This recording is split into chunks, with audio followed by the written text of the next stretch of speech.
Hello, hello, everyone. Welcome to Little History, and welcome back to Historians versus New World. Let's go. I'm joined by Bill Farley today, a professional archaeologist and a fellow content creator on YouTube. Hi, how's it going? Thank you so much for having me. This is thrilling. I'm thrilled. But honestly, I'm so excited. How are you doing? I'm doing really well. I'm doing good. We were just chatting before we started. I've never done anything like this before. I've never been on a stream before in my life. I'm exclusively a YouTube slash Twitter sort of person. So I was actually a little bit nervous to get ready for this, but I think I'm doing all right. I've never seen this game. I've heard about it. I remember the discourse about it, which obviously made its way around the Of archaeology course. world when it first came out. Everybody was looking at it sort of squint-eyed and twisting their heads a little bit and wondering whether this was going to be what it was going to be, and then watched like a preview of it and then never experienced it again. So I Yeah. have no predisposed notions about this game at all before seeing you play it. So it'll be Oh, this will exciting. be this will be great then. But honestly, finding people who have truly not experienced anything about the game is a little bit hard because it's circulated with so much discourse, and it was all Hmm. so negative. Yep. Yeah, I remember when the discourse made its way through archaeology, and I was surprised. It felt like it was going to be a big thing, like people were really going to Yeah. discuss this, and it never hit that hard that I saw. People just No. kind of forgot about it sort of quickly. I don't know if in the history circles maybe it was a little bit more debated, but I No, think it's been completely dead. oh my, because there just was so I don't know. There's so many. It's a target-rich environment in archaeology. There's so many Indiana Jones, Tomb Raider sort of things to discuss. Exactly. Unfortunately, right. Well, both good and bad. There's so much going on right now. So many games coming out that touch on archaeology. But I think this one, despite at peak having 1 million players every month, just the history or lack thereof completely went under the radar, which is really Hmm. weird. You made me think of what was the game of the other day. I'll think of it in a few minutes, but this game makes me think of the I don't know if if it's fair to call it a cop out, but the where you take something and you just twist it slightly so that it's in a fantasy version of obviously supposed to be the real world, right? And whether game companies are doing this explicitly to avoid criticism, to not be criticized for being anti-indigenous or for being promoting colonialist or imperialist notions or something, or if it's just because that lets us put magic in the game without us having to pretend like that's in the real world or something. So that's a very interesting topic, and this game seems like it's really in that ball. It's in that that wheelhouse a little bit. It's exactly in there. I think we'll see as we get in just how much it is. But before we do you want to introduce sort of your specializations? Because certainly archaeology is a big field. So, do you want to Yeah. introduce kind of what you do, what your research areas are? Yeah, there's a gap between my I don't know my traditional research and then what how I've gotten into this stuff like what we're going to be doing today. So my normal research is I'm a historical archaeologist, which means I study archaeology in the historical period, particularly in the colonial period. So my specialty is early colonial settings in New England, mostly 17th and 18th century, especially interactions between Native Americans and European settlers during that period, particularly in the state of Connecticut, which is where I'm from. And so I've been doing archaeology in Connecticut for wow, God, a long time now, longer than I'm willing to admit. And that's and I'm a professor of anthropology at Southern Connecticut State University, which is also in Connecticut. So I'm lucky to be able to work where I teach, which is great to be able to do opportunities with students and stuff like that. And then during the pandemic, like everybody, I desperately needed a new hobby, and my True. only other hobby besides doing archaeology, besides doing work, is I love games. I love video games. I have all my life. So I thought, wouldn't it be cool to make this like a YouTube channel about video games and archaeology. So I made this YouTube channel. It's called Video Game Archaeology. I was lucky enough to get that name, so it's just at YouTube/C/Video Game Archaeology all together. Or you can always follow me on Twitter at Archaeology Game is me on Twitter, and see updates on that. And I just make videos about the intersection of archaeology and games. I'm certainly not the first person to do that. There's a whole vibrant community, young but vibrant community called Archeo Gaming, which is archaeologists who are interested in exactly this sort of topic: representations of archaeology in games, representations of archaeological settings in games, you name it. A lot of different approaches to doing that. So I think that's me. I think that's my whole. That's the short elevator pitch version of. Honestly, a very similar story on my end, though. I experimented with streaming before the pandemic, and then the pandemic actually screwed it up, and then we got back rolling with it.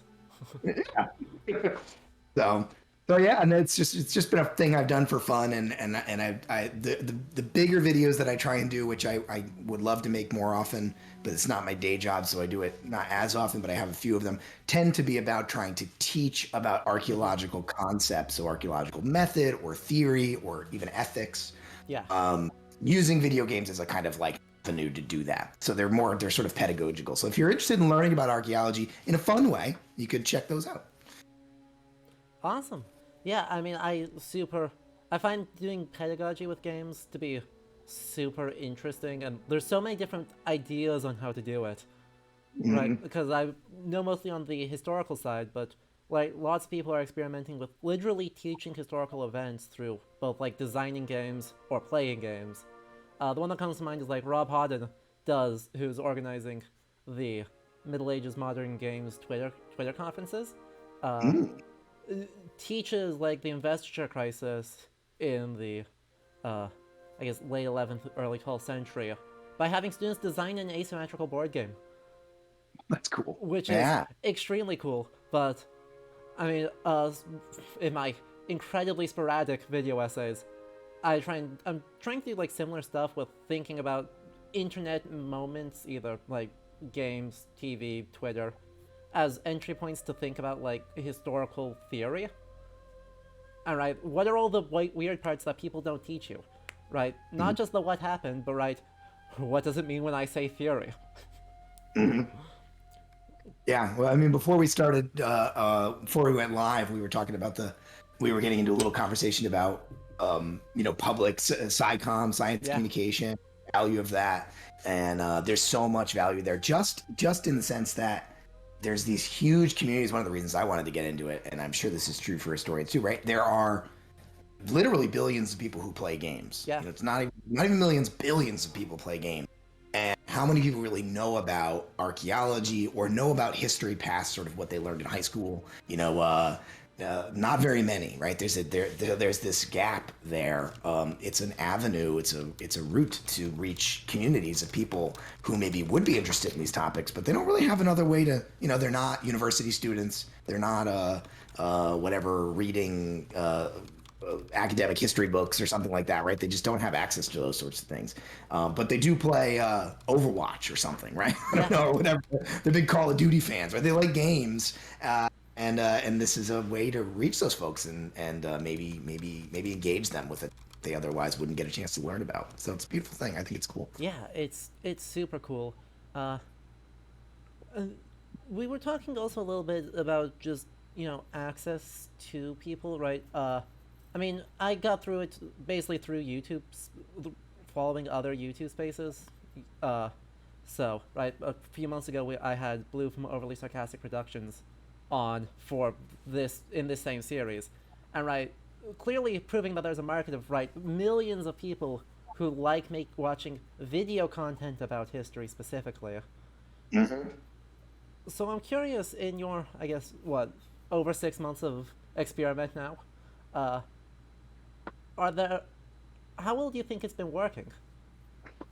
That's a great question. So one of the reasons here's something to admit. When I first started this project, I told myself, and I also told my work, that one of the reasons that I was doing this was I wanted to eventually write a paper about it. And that's true. I do. And that allows me to sort of pretend like I'm doing this, which I don't know if I necessarily am. But one of the things I'm really interested in is exactly this question. How do you actually um, leverage these tools like YouTube, like Twitch, which I haven't done anything with Twitch, Discord, I don't know, all these great tools that are out there. How do you leverage those to try and communicate in a new way, or at least in a better way? Because people have been experimenting with this a long time. I don't pretend like any of us are making this up, right? But is there some way to end into that? I've been frustrated personally, and I don't it like YouTube is just not all that interested in promoting channels that are not already quite large. YouTube has great, and I'm sure you're familiar with this. They have really cool like metrics tools. They have this thing where you can Yeah, go they and do. you can see exactly. You can't see exactly who's watching your videos, but you can see how they saw them. Did it come from an X site? Did it come from a search? Did it come from right? It gives you all this information, and I've gone through that and looked through that, and I don't know, 99% of the people who have viewed my videos, it comes from like I can trace. Oh, I know where that came from. That Yeah. came from a tweet I wrote, or that came from me sharing it on this Discord or something.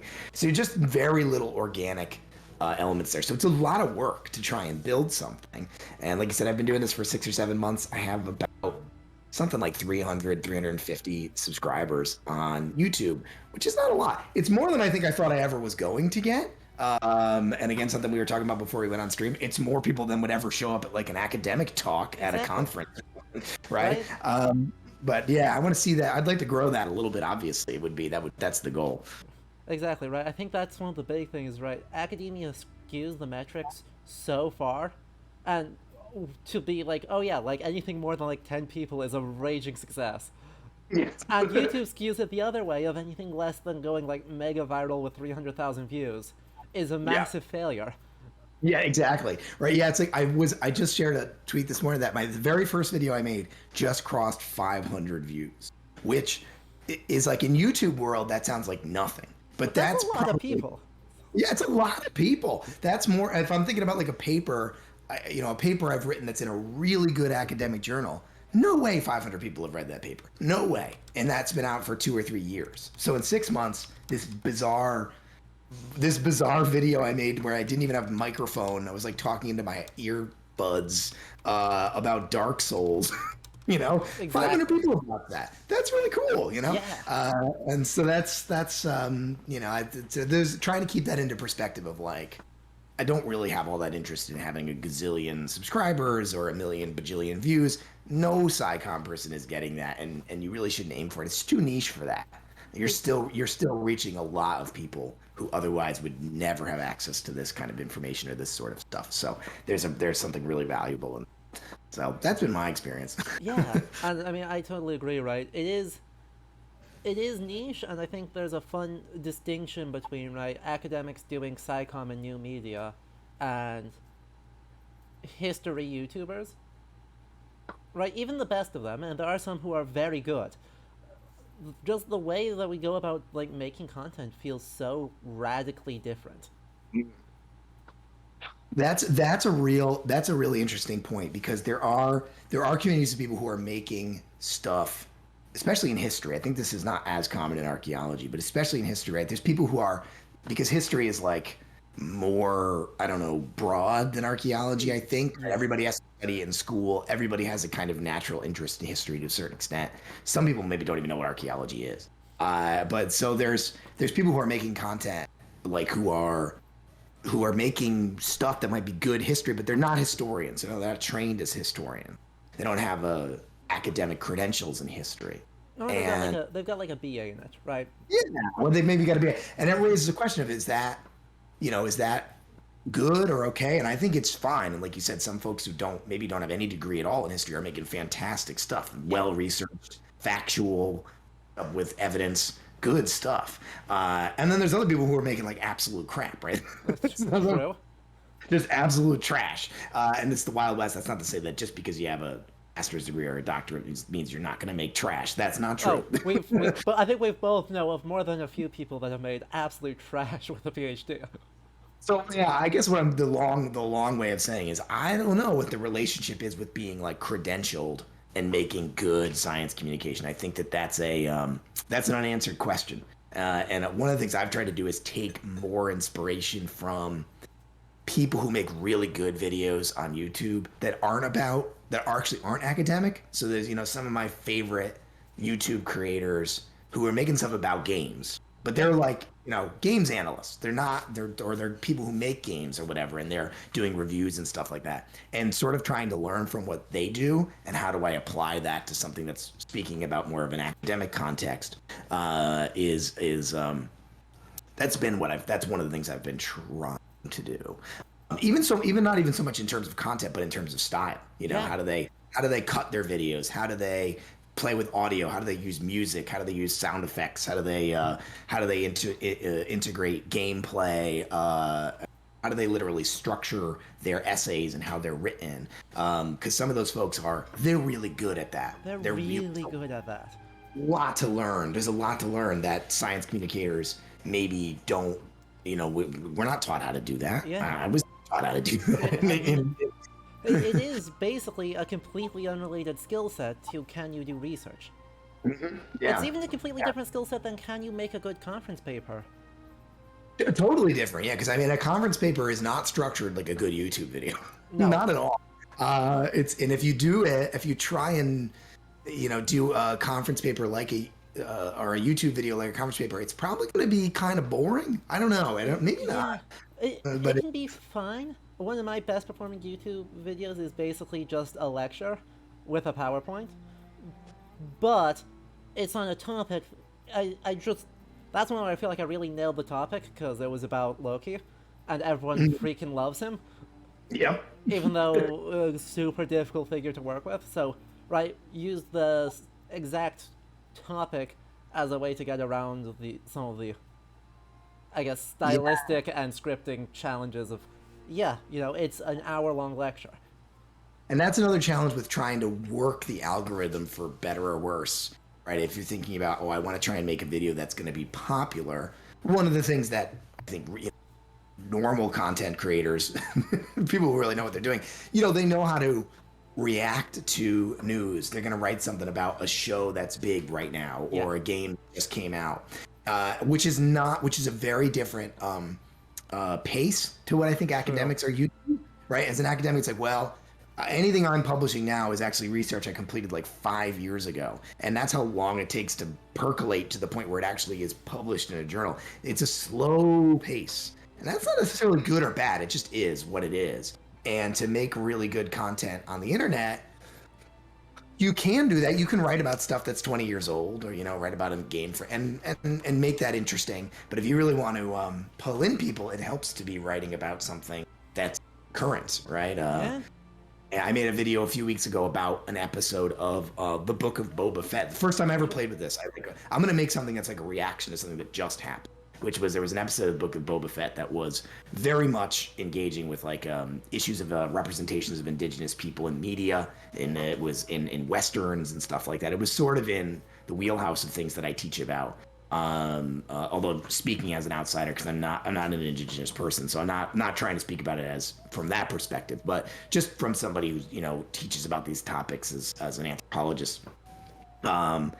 And that video did pretty well compared to most of theirs, just because it was about a show that's on right now. A lot of people are talking about, but it was not huge. Didn't get thousands of views or anything like that, but it got hundreds of views versus most of my videos, which get dozens of views within the first few days. So that's interesting. It's the pace is really different. The pace is the thing I've noticed. I think is the most different because, in live streams this is doubly true.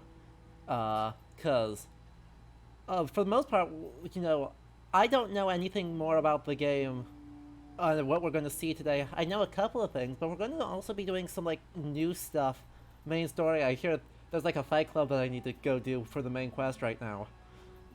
So, I don't actually know what's coming up anymore, and so there is this element that I think can be a real strength, but also a real weakness of just you're reacting to something new. And that means you don't really have time to really formulate a single coherent argument unless if you're really good at this. Yeah. Which some people are, and probably the best streamers, the kind of streamers who get tons and tons of viewers, they have some sort of a knack for that, right? Of Yeah. capturing some essence in the moment, but you have to be really, yeah, that's a skill in itself or a talent or something.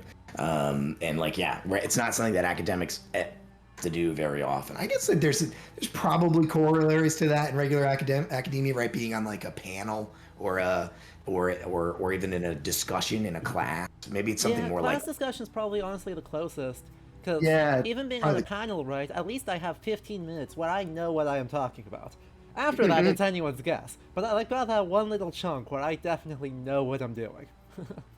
Yep, yep. But yeah, where you're in a class, either participating as a student or leading it as a teacher, and you're participating in that sort of Socratic discussion. That might be the closest you get. But that stays very isolated, right? That's just Yeah. that tiny little group of people that are in the class. Maybe that Twitch is a good. Maybe Twitch is a good corollary for that. 'Cause Twitch is like that, right?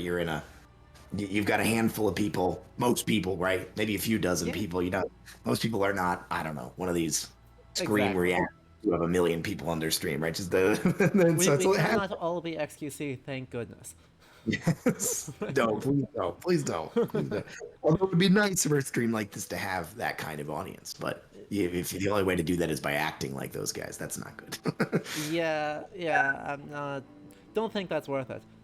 Yeah. But as we continue here, let's switch over and start booting up the game itself. Yeah.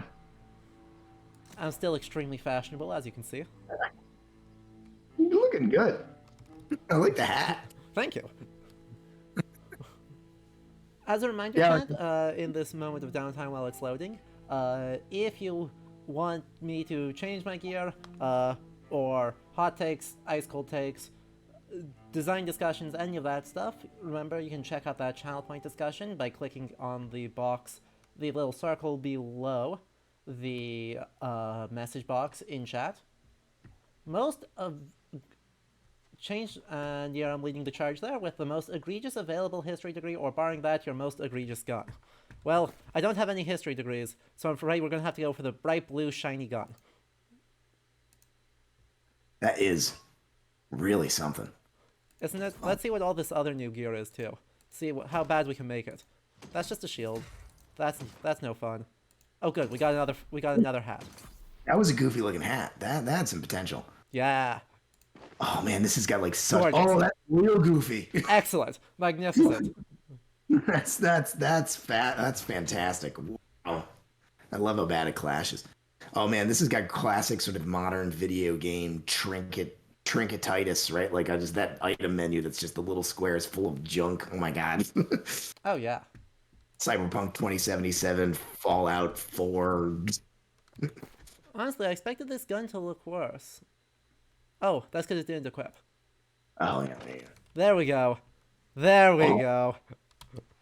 that's. Oh man. They really Gorgeous. just took a normal gun and made it like a horrible blue color. Yeah, they did. They called that a new item. That's Yep. wow. Magnificent. Let's shoot whatever that is. That's an alligator. That's just the world's biggest alligator. He's got some HPs. Yeah, he does. Oh, He's coming. oh.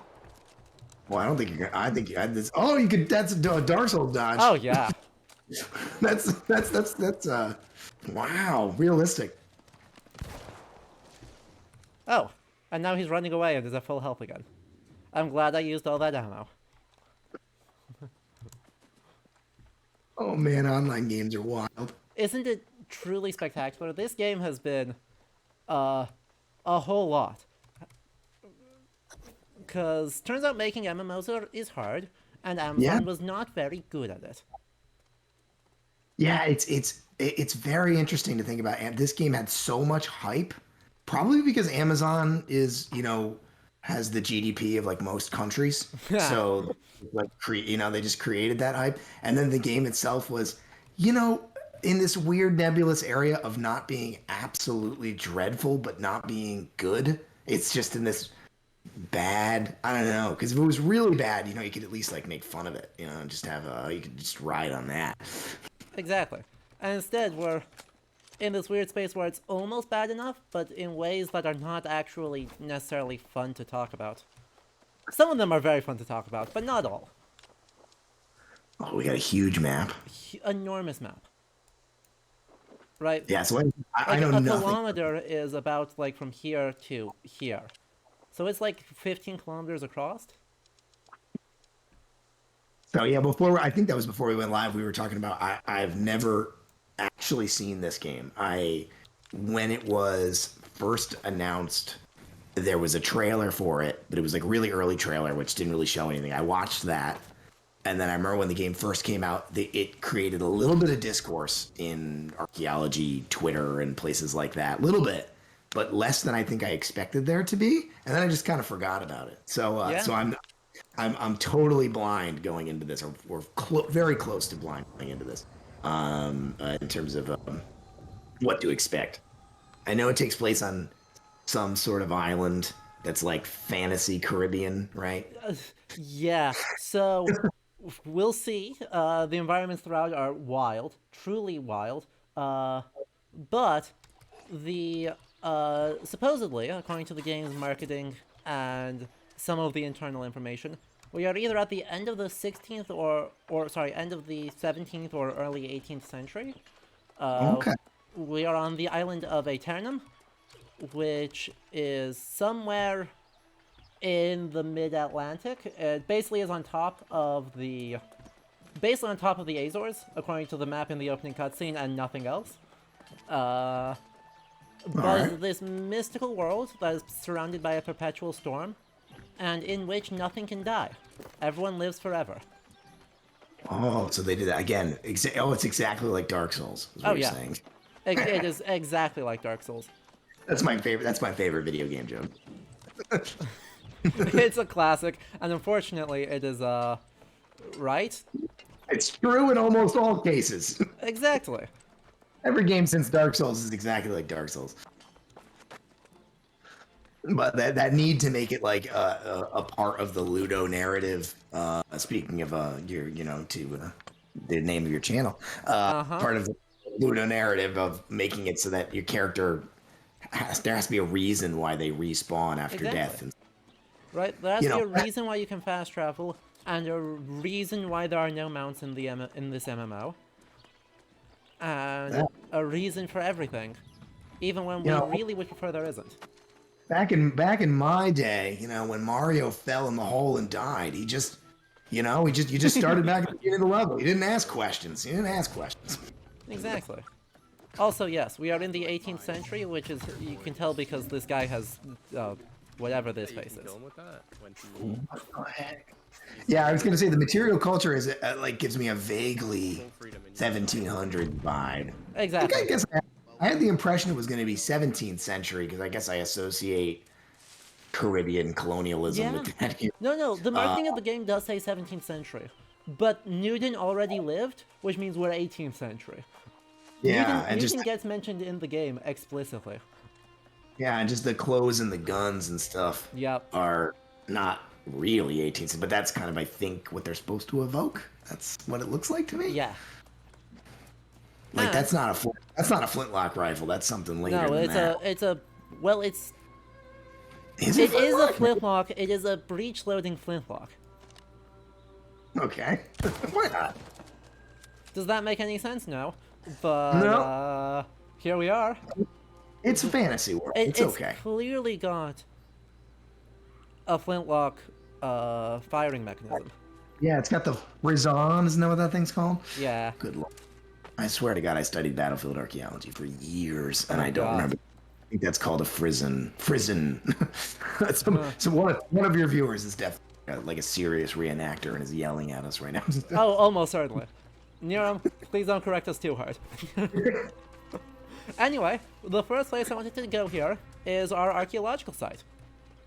Oh, it's got an archaeology site. Well, I don't know. Why would it have an archaeological site in the 18th century? Who knows? I don't know. Doesn't make any sense. And there's monsters there. And there's zombies. You can tell. Oh, well. There is a real, that is not an uncommon coalition archaeology and zombie. Yeah. And I think it really it relates to kind of eldritch horror stories that are always often have archaeology in them, right? The people who Hmm. plumb the tomb or open the book are often archaeologists. That leads to the eldritch monster, and that's not that art eldritch stories like Lovecraft stories that have zombies in them, but I think a lot of modern tellings, the zombie is like such a common trope to use for any kind of supernatural thing that you get this weird. It's just this just there's a lot of overlap there. Yeah. There is only one kind of undead anymore. You know what Even. game I was you know what game I was playing just the other day Hmm? that had surprisingly had zombies and archaeology in it was Wolfenstein the New Blood. I played all those Wolfenstein games, the newer ones, and they're pretty wild. They're fun. They have exactly one theme, which is it's always okay to kill Nazis. Honestly, And we stand. yeah, and it's that's the whole games. But this one, the New Blood, it takes place like in the early 40s. It's like a prequel, and the whole game revolves around essentially, the Nazis like looking for supernatural stuff with archaeology, and then Fine. horrible things. I So that was a guess. that was a surprise. That was a surprise. Yeah, anything that's got Nazis in it, like, think Indiana Jones, right? Yeah. Often will have archaeology because everybody knows, they were interested in utilizing not archaeology towards those sorts of goals. And oh, we've got a magical wolf. We got a puppy. Can you pet the wolf? We can pet You the puppy. can. Yeah. Oh, you can. His name is Barchamedes. Okay, that's good. That's a good. It's honestly the best joke. I'm all right with that. That's good content. Exactly. And then inside there, we're not going to do it for the third time on this stream, but basically all the folks who were running this site tried to go here to go underneath the giant temple complex that's right behind it, right over, like all across here, and then they all went crazy and turned into monsters. Oh, classic archaeology Classic story. archaeology. It is. I mean, that happens in real life. What can I Oh. say? Oh no. No, it doesn't happen really. But that's a really common archaeology trope in fiction. There's probably really complicated reasons why, but it is definitely one of the most common tropes in fiction. Archaeology is I thought about making Halloween time. I considered. I really wanted to make a video that was about this, and there were some really good folks writing about this during Halloween about these relationships. And I was going to look at a couple of horror games that used archaeology in them. Yeah. To talk about, but I didn't get it done. So next Halloween, keep an eye out for that. I'd like to make a video about that. Incredible. I will look forward to it because that honestly sounds like an amazing video. Yeah, it's really interesting. There's an interesting history there, and it's been talked, I think, about a lot in film and books, right? And then just going right back to like Lovecraft, like I was talking about before. But I don't know, not as much in games. A little bit. Some people have written about it. Yeah. Hasn't been plumbed that deeply, so there's definitely some stuff to talk about still. It's interesting that it hasn't, because I mean, there's the idea of undead in pseudo-archaeological settings is like the second Tomb Raider game, the first Uncharted. Yep. Oh Like- yeah, the first Uncharted's got zombies. Yeah. Spoiler. That's true. So it's all. I mean, it's an extremely basically, since there are archaeology games in heavy scare quotes, there are undead in archaeology games. Oh yeah. Yeah. Yeah. Almost all of them. Does any of the Indiana Jones games have zombies? Probably. Oh, yes, but they're like extra weird. Trying to think, because the movies don't, right? The, God, it's yeah, the wild. movies have mind control. I mean, yeah, the movies have immortality, mind control, and then whatever Crystal Skull has going on. But I think they leave it to like the ancillary media to have actual undead. Yeah. That's what Indiana Jones 5 is gonna have. It's gotta have zombies. Gotta have zombies. Hey, Call of Steel. no. Oh god. Did you see like a couple months ago they released a production still where it was in like elderly Harrison Ford staring down a Roman legion? No. What? I did not see that. But that sounds incredible. I hope they lean into the camp. Just get campy with it, you know? At this point, Honestly, the just why not? only redeeming way to do that, because everything else Indiana Jones jumped the shark long ago. Yep. So Yeah. just go all the way. I just get wild with it. I mean, Crystal Skull was pretty Pretty not good. wild. But then again, Pretty- Temple of Doom exists. Here's my controversial take. My most controversial take. I think Crystal Skull is better than Temple of. I think Maybe you're that's right. maybe that's not that controversial. I think so. I think it's controversial. It's just, right, people severely over nostalgia. Temple of Doom, relative to how bad it actually is. No idea if Anna from the Archaeo Gaming Collective was in here. She'd be mad at us for talking smack about Temple of Doom. Oh, but it's so bad though. It's pretty bad. I haven't seen it in a long time. So to be fair, I should rewatch it. It's probably been 10, 15 years since I've seen it. Fair. So I'd have to, but my memory is that it's not Yeah, good. no, we did the Lego Indiana Jones adaptation of Temple of Doom just 2 days ago. That VOD is on the channel and will be up Thursday? Probably Thursday, on the YouTube channel. But yeah, right, they innovated. They used the Elgin marbles in India. But it turns out, even in Lego, it still is bad. And everything Lego makes everything good. Exactly. It made the Star Wars prequels fun, you know? Exactly. I actually don't mind the Star Wars prequels. I think you take look. Nothing was better for the Star Wars prequels than the Star Wars sequels. Yeah. I think if you take Jar Jar Binks out of the prequels, they're half decent. Honestly, I think that's because I know Jar Jar Binks said something of a renaissance in recent years, but man, I rewatched those movies recently. He's still bad. He's bad. It's real bad. It's just I think people are that's. Even watching those movies as a kid, I was still aware that it was bad. Like it's offensive and annoying and bizarre. It's so many things at once. They really achieved something there. Exactly. Man, this game is real interesting. This game is real interesting, isn't it? I did want to come here. This is like the central place in the world, because everything bad that's going wrong, for some reason, seems to be related to the fact that this exploded. Now, I mean, I'll tell you right off the bat that plan view on the map of this area has, I think, clearly has a kind of maybe a Mayan sort of inspiration. Just the way it's laid out. Now, I'm not a Mayanist by any means, but it's just like it looks almost like a lidar map of like a Mayan city or something like that. Sure. So that's something interesting. Yeah. So yeah, they've placed archaeology at the center of this game. Now they're this like empty world, empty hostile world, and an enormous archaeological site is at the very center.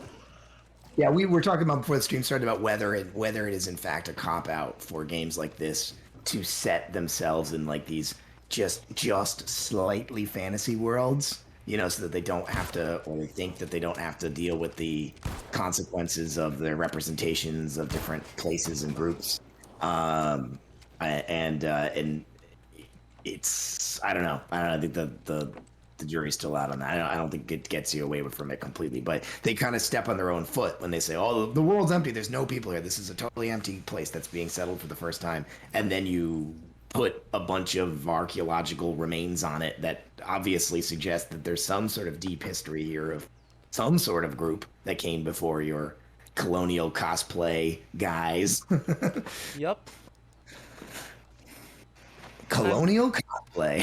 True. I've been using Colonial Renfair, but yeah. Oh, that works. That works. Yeah.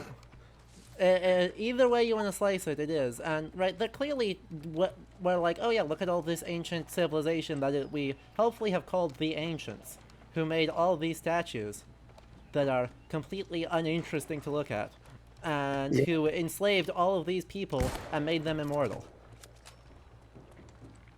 So the ancient people are bad guys. The ancient people seem to have not necessarily been great, but they're not as bad as the whatever, like, spooky red corruption that is the main plot of this game. they're looking for excuses, just like game design wise, to put stuff you can kill in the game, right? Exactly. I mean, that's what zombies are classic, right? The whole point of a zombie is that it's like you can put a human looking thing that you can kill while saying, "Oh, the game's not violent. They're just zombies." They're just zombies, right? They aren't I real. think They don't represent anything. Yeah. Should be more like just speaking like Doom and then just make them demons. That's the way to do it. Or Wolfenstein and make them Nazis. Exactly. I don't even know why that wouldn't make any sense at all. But do it anyway. Put a time travel plot in there so that the bad guys can be Nazis. I'm sure that'd be fine. Yeah. Okay. Here, let's look at this. Any of these red spots are like spurts of this weird corruption that is going to destroy the world. The main quest is about us trying to make that not happen, but it just like randomly pops up, and you can tell it's evil because it's red and spooky. It's colored red and black, and that's truly all you need to know it's evil. Yeah, I mean that's such a challenge of any MMO, right? Oh, and I feel like I'm not a big MMO guy. I've never really I played some MMOs when I was a kid, but it's been many years. Certainly haven't played any modern ones, and that always seems to be a challenge. Is how do you build those stakes that last, right? I know a lot of these games now. I'm thinking of like Final Fantasy 14. Oh God. Oh, you're just fine after that fall. You're just fine. Yeah, fall damage is fake in this game. You have to fall real far in order to die. But like Final Fantasy 14, right, has a kind of a season vibe, right? The story sort of plays out over time. But that's always a design challenge, right? How do you make some kind of stakes that doesn't go away when the real point of the game is to run around and collect goofy-looking hats, right? I mean, it's exactly. and make friends, right? Isn't that really that's the actual point of these games? But they have to feel like there's some stakes, I guess. Yeah, I guess. It ends up just being like super generic narratively, right? All of this historical setting, and they couldn't do one interesting thing with it. I gotta tell you, this game seems exceptionally boring to play. I mean, it's definitely more fun to play if you're engaging with the systems at all. Yeah, which you're not. That's true. That's true. I am truly running past everything. I am not cutting down any trees. I am not fishing. I am not buying a house. It's not an MMO to buy a house. Exactly. But right, theoretically, all this stuff, you can go gather everything, and you'll just evaporate the blueberry bush when you harvest it. Poof. That's totally how you harvest blueberries, chat. Trust me. That's it. Yeah, it's really. Oh, you're gonna cut down this tree in like 3 seconds. Oh yeah. Oh yeah. That's a young tree, huh? Yep. That doesn't look like a young tree to me. Totally. Goodbye. It just disappears. It just disappears. I love all these goofy zombies. It's so hard to just run around with that hat. It's so good. It's honestly a dream. They seem to have added a bunch of spirit shrines. They did not used to have this many fast travel points. Oh, so that's the fast travel. Okay. Yeah. Oh, you're getting killed while you're fast travel. Don't worry. He does like 3 damage to me. Really? He knocked me out of my fast travel though. Now I you're suppose annoying that's me. to keep people from just like escaping from the midst of a fight they shouldn't be able to win, but I thought the standing still for 10 minutes would do that. I think I may have a worse outfit. Oh, let's do it. Yep. Oh, that's pretty bad. That's pretty bad. It's kind of Doom guyish. With the hat. The hat really sells it. Yeah. Oh man, and the shoes, good shoes, Yeah. cool shoes. I'm actually okay with the shoes. I think the shoes are good. It was historically accurate. Men's shoes would have had heels. Sure. You know. Anyway, with this whole temple, I actually wanted to pivot back to kind of your professional work, because I know there's been some, like, weird nonsense controversy recently uh, regarding in like New England archaeology regarding pre-colonial uh, stone structures. Oh boy, this is a topic about which this is the hugely complicated ethical debate discussion within New England archaeology that I know a lot about. I try, I haven't had to engage with it that much, maybe it's something I have to engage with more, and I just haven't. It just doesn't come up in my own research that much. But there's essentially a long-standing debate. I don't know if you want me to explain it or not, but Yeah, there's please. it's actually an old debate. It's been around for decades about the origin and nature of stone landscapes in New England. So if you go anywhere in New England, you walk into the woods, you're going to find stone walls, stone piles, foundations, just everywhere. They're everywhere. There's like, Yeah. thousands and thousands and thousands of miles of stone wall. I don't know, maybe millions of miles. I don't know, a lot, an incredible amount of stone walls. And for a long time, archaeologists largely have argued that these are, by and large, all or mostly a part of the colonial landscape. They're essentially, New England soils are super rocky. And during the 17th and 18th and 19th century, the New England was an agricultural center. And if you were tilling the land in those regions, you'd pull up rocks and you had to do something with them. So people would build walls. Now, Sure. there's some evidence to support this idea because if you overlay, say, like a LiDAR map, and you could look at all these stone walls in the woods, and they often will line up quite well with historical maps that show property boundaries, field boundaries, things like that. And then there's also lots of like stone piles that appear on granite outcrops and places that you can't farm, right? So that makes sense if you were going to try and find a place where you're going to pile stones. Now, there's also indigenous oral histories and written histories that say that there are stone structures in the woods of New England that are native made, that for different purposes, either pre-colonial or colonial period, but that are native, that are part of a spiritual landscape, a ritualistic landscape. There's sort of different ideas, and so trying to pull apart which is which of these objects is part of this agricultural landscape, and which are part of a sacred landscape, a sacred indigenous landscape, is very difficult. I mean, I think that it's really really hard, but it's a necessity to learn how to do that.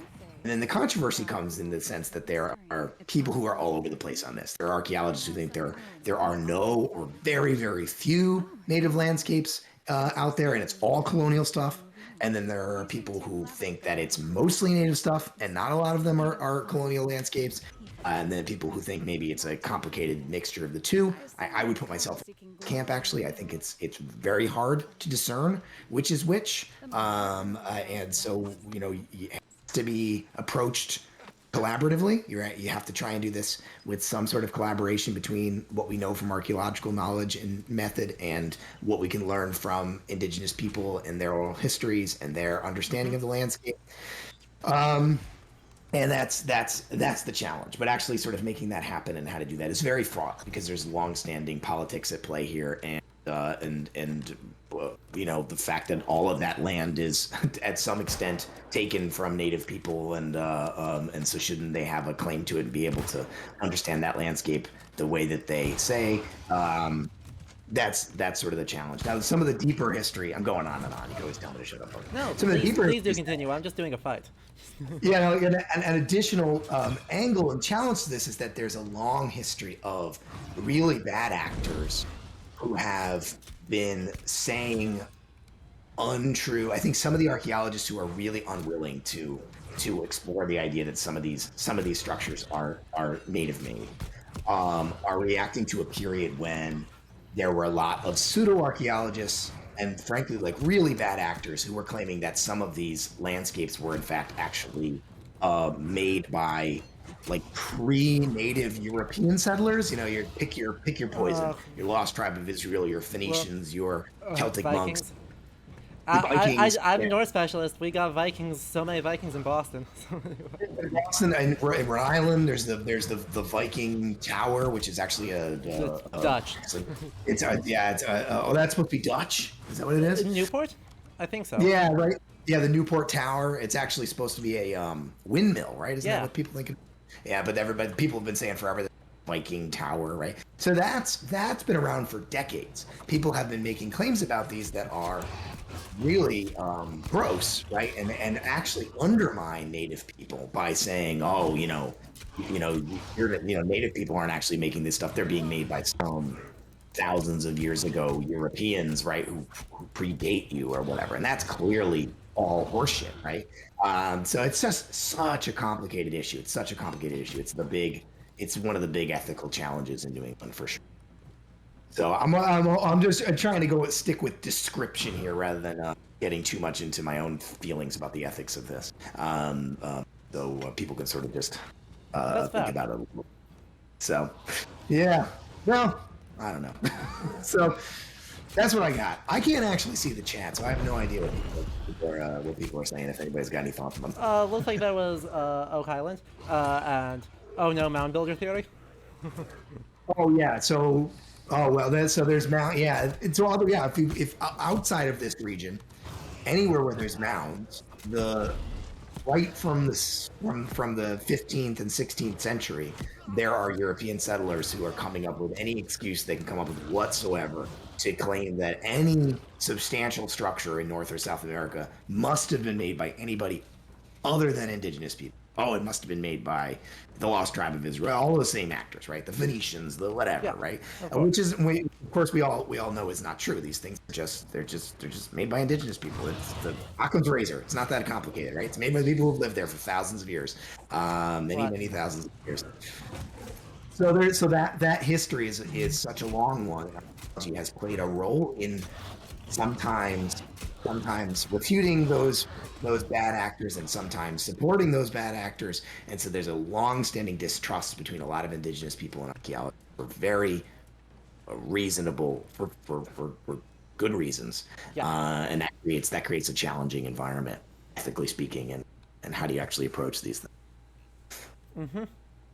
Oh, and AC Esquire, I'm sad none of these proposed alternatives are Southeast Asian sea peoples. In terms of so I mean then we start to get into sort of peopling debates, right? The question of this has been huge news too recently, right? Because the age-old question, this isn't as big of a question in New England because of the nature of glaciation and how late the glaciers were around in New England. But in other parts of North and South America, the question of when were those places first populated by people is a huge, maybe the big archaeological question in the Western Hemisphere for 100 years. And for a long time, you had the Clovis first debate, right? Well, the Clovis people who were here 12,000 years ago, they were the first people here, no questions asked. And then over time, archaeologists have found sites again and again and again that are older than that, which comports with things that indigenous people have been saying for decades, or centuries, that we've been here a lot longer than you think that we have. And so very recently, a new site was found in New Mexico, the footprint site, which is, maybe as old as 23 to 25,000 years old, which is real old. That's real old. Yeah, and there's some sites that are disputed that might even be older than that in North and South America. So this date just keeps getting pushed back further and further, and archaeologists have to comport with, they have to conform to that and understand, okay, well, my beliefs that this is how long people have been here have just been wrong, and I need to imagine what I think about this. And like I said, it's the further and further it gets pushed back, more and more it seems to align with what indigenous people have been saying for a long time. So I'm shocked. Maybe flabbergasted. We should bring those folks into the conversation and listen to them. And but the question about me from like Southeast Asia, right? So that a lot of that debate comes from, I think that some of the earliest sites in the Western Hemisphere are actually in like deep South America, the site of Mesa Verde. No, Monteverde. Mesa Verde is the one. in the Southwest, which is a 15, 16, 17, 18,000 year old site, maybe one of the oldest sites in the Western Hemisphere, Yeah. way down in southern Chile. And so the question is, was maybe the Occam's razor there is that people, took boats across the Pacific from Yeah. Southeast Asia. And I don't know. Most archaeologists, I would say the kind of centrist view among archaeologists is that a route up and around northeastern Siberia and down from the northwest coast and southward is still the leading theory. That doesn't rely on the ice-free corridor and the opening of Beringia anymore. We know we've got sites that are older than that, but that involves some sort of hugging the coast along that route. But I'm sure this is outside my area of expertise, and it's a really fast-moving science. There's new data all the time. Yeah. Genetic evidence is really remaking this debate because we've learned a lot about the genetics of people living in the region and their genetic heritage in relationship to people all over the world, and that adds new complicated data all the time. So it's something of an open debate, but I wouldn't be surprised if archaeologists don't continue to find sites that are older, even still, than this site that was just found in New Mexico. And that site is, there are sites that are maybe older, but they're disputed, right? There's a lot of debate about whether they've got good enough evidence. That site is both very old and the data seems to be somewhat pretty much indisputable. It has literally human footprints, right? That were able to date. Yeah, that's hard to argue against. Exactly. Oh my goodness. That is super cool. Yeah, there were some questions about the genetic information, so I'm glad you touched on that. Because I know paleogenetics has gone crazy recently. And that gets so far out of my pay grade so fast because I read the papers and I'm like, oh, okay. I look at the methodology and go I know what some of these words mean, so we're just going to move on to the conclusion section and just trust that they did it competently. Yeah, which is what this is archaeologists need to get familiar with that stuff, and it's something I need to do too. And I think all archaeologists need to get some training in that, right? I think that's important, that we need to be at least literate enough in that discipline of genetic research to be able to read that stuff critically. Because right now you have to sort of accept it either uncritically and say, right, I'm just going to jump to the conclusions and be like, well, this paper is in Nature, so it must be good, right? Which is not good critical. Not good. Not good critical thinking. Or the opposite, which is people don't really understand it, so they just say, well, this must all be BS, right? Because I don't get it. So, and neither of those is actually good critical analysis of the data, right? No. So it's important, I think, for some things archaeologists need to do. Listen to Indigenous people more, collaborate with Indigenous people more. We've known that for a long time. Another one is I think we need to get better about how we integrate and understand genetic information. How do we do that ethically? A lot of debate right now. It's such a young field about the ethics of genetic research. Yeah. So that's a challenge. Is getting a good ethical basis for how we do this. So. Ooh, these are real questions. I thought you guys were going to ask me about video games. Oh, no. We do all of the above here. Who wants to ask me about what the best Dark Souls is and why it's Dark Souls 2? Ooh, that is a spicy take. That's a spicy take. No, there was the other important question of, do you have a sword? Do I have a sword? Yes. Do I own one? Yes. Because several people in chat own at least one, sometimes more than one. Oh my god, I do not own a sword. I own a machete. That's not nothing. Yeah, no, because the machete is a useful archaeology tool, because sometimes we work in quite heavily wooded areas. Although I did one time on a field excavation, put a machete into my leg where I needed to go get 6 stitches, and I passed out. So I don't. Ow. Yeah, maybe I should. Sorry, that was too. I should have given a warning about that. It was a little. That was unpleasant. But no, I do not own a sword. But Definitely. Chad is saying that that's close enough. That's So close enough. you've Machete's been good enough. accepted into the sword wielding community. Okay. Yeah, well, so I shouldn't be. Yeah, you should not trust me in the sword wielding community since I, uh, one time put it into my leg. I guess maybe that's right. I don't know, folks in the sword wielding community. You all have a story. You all have a story of cutting yourself at least once. I mean, in my brief time in SCA, I managed to cut myself on someone else's armor. So like, I understand. Well, usually, right? Use the swords are blunted. I'm guessing, right? When you Yeah, they're not even metal; they're rattan. So it's basically impossible to actually cut yourself on them. But the armor was actual plate, and so I managed to slice my finger open on that. Yikes. Yep. Yeah, that's sharp. Well That's done. sharp. Yikes. It was my own stupidity. I wasn't wearing gauntlets, so that was on me. Do you have a sword? It's definitely one of the strangest archaeology questions I've ever had. Love it. Love it. Give me some more. You know,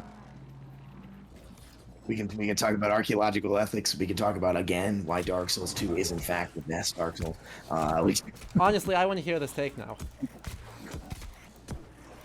If you want to know my take, a lot of it is summarized in a video that H Bomber guy did about Dark Souls 2. But I believed all that stuff before he said it. I just so first of all, the main reason I think Dark Souls 2 is the best one is because I'm weird and it was the first one I played. And everybody knows your favorite FromSoft game is always the first one. Absolutely.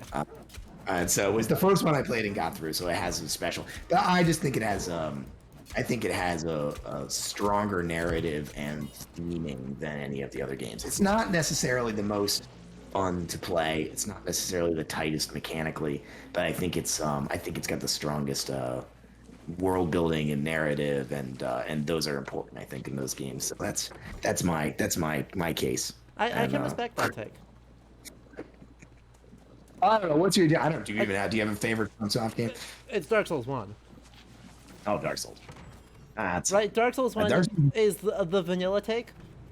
It is boring. That was my fourth one, so I played last. Oh, wow. I played Dark Souls 2, then I played Bloodborne, which is actually probably the best one. And then I played Dark Souls 3, which I also love. I know a lot of people don't like Dark Souls 3. I think 3 is great. And then I played 1 last, and and then I do actually Demon Souls was the last one I played, and I actually don't like Demon Souls very much, even the remake. Demon Souls, I think, is one of those where it's when it is good, it is the best of them, and most of the time it is not good. Yeah, But I just Boletaria 1-1 is, I think, the best assigned level of any video game I have ever played.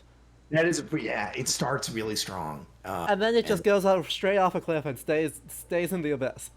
it does, and I don't. That game requires a lot of grinding. Like you have to grind for the materials to make your weapons good, or you'll just get slaughtered, right? And it's like, Or you just run past everything, right? I can play a Souls game, right? I don't think it's because I'm not getting good. It's like there's something wrong there. No. You got grind some. No, I am super excited for Elden Ring though, just to see. Oh man, I'm Just like so what's it gonna do? Because it I don't know. I is actually so pre-ordered. not subtle. There you are. I have never pre-ordered a game in my life until Elden Ring. First game I've ever pre-ordered. Yeah. And I'm gonna check it out. And I have, because I'm quite spoiler averse, seen nothing about Elden Ring. I've seen some images. That's it. So like when they had the open beta, I didn't do that. I haven't watched any of the trailers, any of the gameplay stuff, because I want to go into it like totally blind. Nice. So I'm excited. I know nothing about it. I don't know. I mean, other than I know it's got multiplayer again, which I'm excited about because I missed that a lot. Sekiro.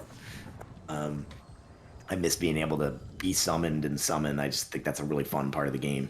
And then I missed that, so I'm excited about that being back. But that's like all I know. So it looks weird. But they're always weird. They're always weird. You got like a deer horse this time.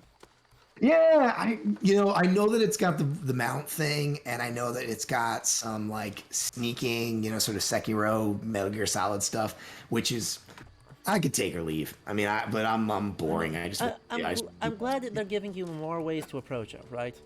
Yeah, yeah. I hope it doesn't require the stealth as much as Sekiro did. Fair. I didn't like Sekiro as much as some of the other. A lot of my friends loved that game, and I enjoyed it. God, that game was hard.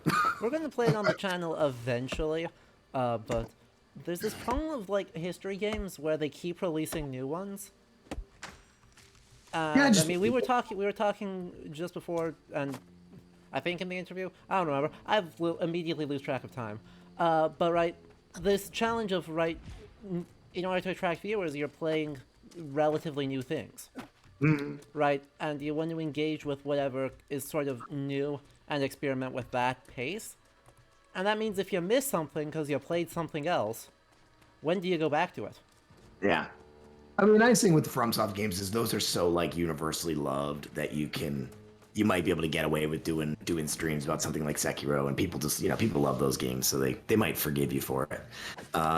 Boy, that's another game that takes place in a mildly fantasy version of a real place and time, Yeah. right? But and I have no knowledge. I know nothing about like Japanese history to be able to like really engage with that. So that would be so interesting to hear from the perspective of somebody who really knows what they're talking about. Exactly. And that's the other half of the problem. I'd know a little more. Yeah. Right. As KJ says, history games, there's also the problem that Assassin's Creed Valhalla keeps having new content released. Yes. And of course, that's the time period I know way too much about. The Assassin's Creed games are like, they're like cheating, right? As an analyst, because they're just about history times, right? They're just like and they like almost purposely get tons of stuff wrong, so you could just talk about like why it makes no sense that this character. The freest content I have ever had. It's almost like those games are almost like cheating, but they're. I haven't played an Assassin's Creed game since 2. Man, I haven't even played Assassin's Creed 3, which is actually like completely about the time period that I study. Yeah. You'd think that I would have played that. Nah. Too many games get released. It's true. The video game industry is just too big. Should shut it all down. And there's always so much. There's so much good stuff now coming out, and like I really want to play like a lot more indie games. There's so many good indie games. You know, what's a great archaeology game is Outer Wilds, literally about aliens. But that game is that game's actually great. That is the game I want to make my next like, big scripted video about. Because it is, if anybody in the chat has played Outer Wilds, it's actually, I think, the best archaeology video game ever made. Because you play a character who sort of accidentally, I mean, you're like a weird green alien dude in space, but you sort of accidentally become an archaeologist, because the whole game is about like unraveling what happened to this sort of ancient alien group. You're like a xenoarchaeologist, right, to use that term. And it's a great avenue for teaching about how archaeologists actually take data and use it to come up with interpretations about the past. So that's like I want to play more games like that. Right? Not that I don't know if that really counts as an indie game. It's a pretty big game, but it's not a AAA game. It's not like an Assassin's Creed or something like that.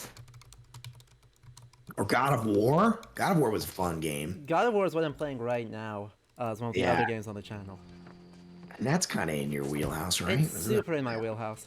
And I've got a friend on who is doing a PhD in reception of the Vikings, and just published on God of War. So it's like we got people who are really, really, really in their wheelhouse. Oh yeah, that was that was just fun. I really enjoyed playing that game. I don't know how good the presentations are. Again, it's in a kind of fantasy version, right? But not really, because it's fantasy. But it's just fantasy in the sense like, well, what if the Norse gods were real? That's the quote unquote fantasy. Exactly. It is like explicitly just Norse mythology. That's the fantasy. It's not like this game where they're like, oh, this is not about Caribbean colonialism, but it really is. We're trying so hard to make it clear that this is not about Caribbean colonialism. That we're putting in these lovely, lovely early 15th century helmets. Yeah. Colonial cosplay. I like Colonial Ren Fair too. Those are both good. I think those are good. They're both good. By the way, chat wants to know if you've played the Outer Wilds DLC. I have not yet. I haven't even played all of the Outer Wilds. I got like maybe halfway through, although it's a game that's a little bit hard to measure like how far into it you are. And then I sort of was like, oh, I'm gonna come back to this because my idea was, it was my master idea was that that was how I was gonna start streaming, was that I would play the Outer Wilds and do video capture while I play for it to have B-roll for making a video about it. Well, And that honestly, that has been my intention, and I have found that using it as B-roll just doesn't work unless your streaming setup is really good. Yeah, I know the people I know who have done this. A couple of people I know who do this, who again are not like academic people. These are people who just write about games more generally. One person I'm thinking of, he does like a weekly stream, and it's just the stream is totally clean, right? It's just there's no overlay, no chat. It's just the game, and people are on chat or whatever. But and he interacts with people in the chat. But he's very upfront about like the reason I'm doing this is to capture footage, so there's no doodads on the screen. You're just seeing the game, right? And so you have to be, I think, really like upfront about that. It's the only thing I can imagine. I don't know. But you also have to have a really good like ability to multitask, right? Because you have to be like, oh, I'm conducting certain tasks that I want to have in my B-roll, while also and being entertaining and being interesting. Or right, I need to get this moment of the game, which means I need to not just start tabbing through it and skip the wrong thing. So the Outer Wild, the only thing I heard about the Outer Wilds DLC, I saw one review of it, wasn't very positive. They didn't seem to like it as much. But I don't know. That's all. That's one review. True. This is like running around with this. I'm just running around because I do want to like talk to all these people and get their backstories, because these are the leaders of all of the factions of Aeternum that are squabbling with each other, and we finally got introduced to the big bad. But before that, we did have a redemption of a compliment. So something you've seen in the game so far that you think is good from a historical archaeological perspective. I mean, I would say that like the actual like material culture of the buildings and stuff is all right. Well, I mean, I don't know. This big tent thing is a little bit weird. I would say that the actual, if you don't think about how they're combining stuff, right, but the individual objects as they're represented, a lot of them are really nicely rendered, and they look like they're clearly very carefully studied real objects, real historical objects. And in what they look like. So a lot of the art direction is nice, I think, in that way. But then you can combine it all these bizarre ways, and there's a game excuse for that. This is a fantasy world; it's not real. It's okay to sort of be a little bit ahistorical and throw this stuff together. Yeah. But they've clearly done a thoughtful job about how they represent objects. Exactly. Right. They do like American colonial period material culture fairly well. Yeah, and some of this, of course, is going to be, it's always going to be like we don't really know. A lot of it, like if we look at this image right, this little room where you are, how much of this stuff would actually preserve on an archaeological site? Very little of it, right? Almost none of it. So much of this, like the foundations here, knocked into the stone. Stone foundation. Some of maybe the lantern. Yeah, some of the metals, especially brass. Yeah. Anything ceramic would probably preserve, and it also depends on how old it is. Sometimes it also depends a lot about the site formation and the nature of the site. So it could possibly be a game that's terrible about this is Uncharted, and I had a whole video about this. Like, if you play Uncharted, you're like in these places that are 500 years old, and there's just like written notes sitting on tables. Yeah. Perfect. Preserved, right? And like, so that's a game that's has that problem because it's a modern, it's contemporary, it takes place now about ancient places, but because this game is supposed to take place in the 17th century, I guess, they don't have to worry about that, right? They can just represent this stuff. They don't have to about that. Oh yeah, okay. Let's see if I can find it.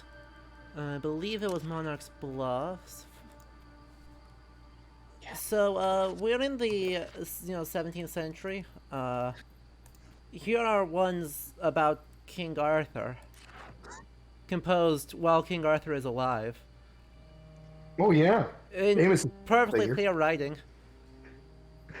Well, then you said you said Newton. Newton was alive already. Yeah, Newton. So, Newton was mentioned in some dialogue, as was the invention of the microscope.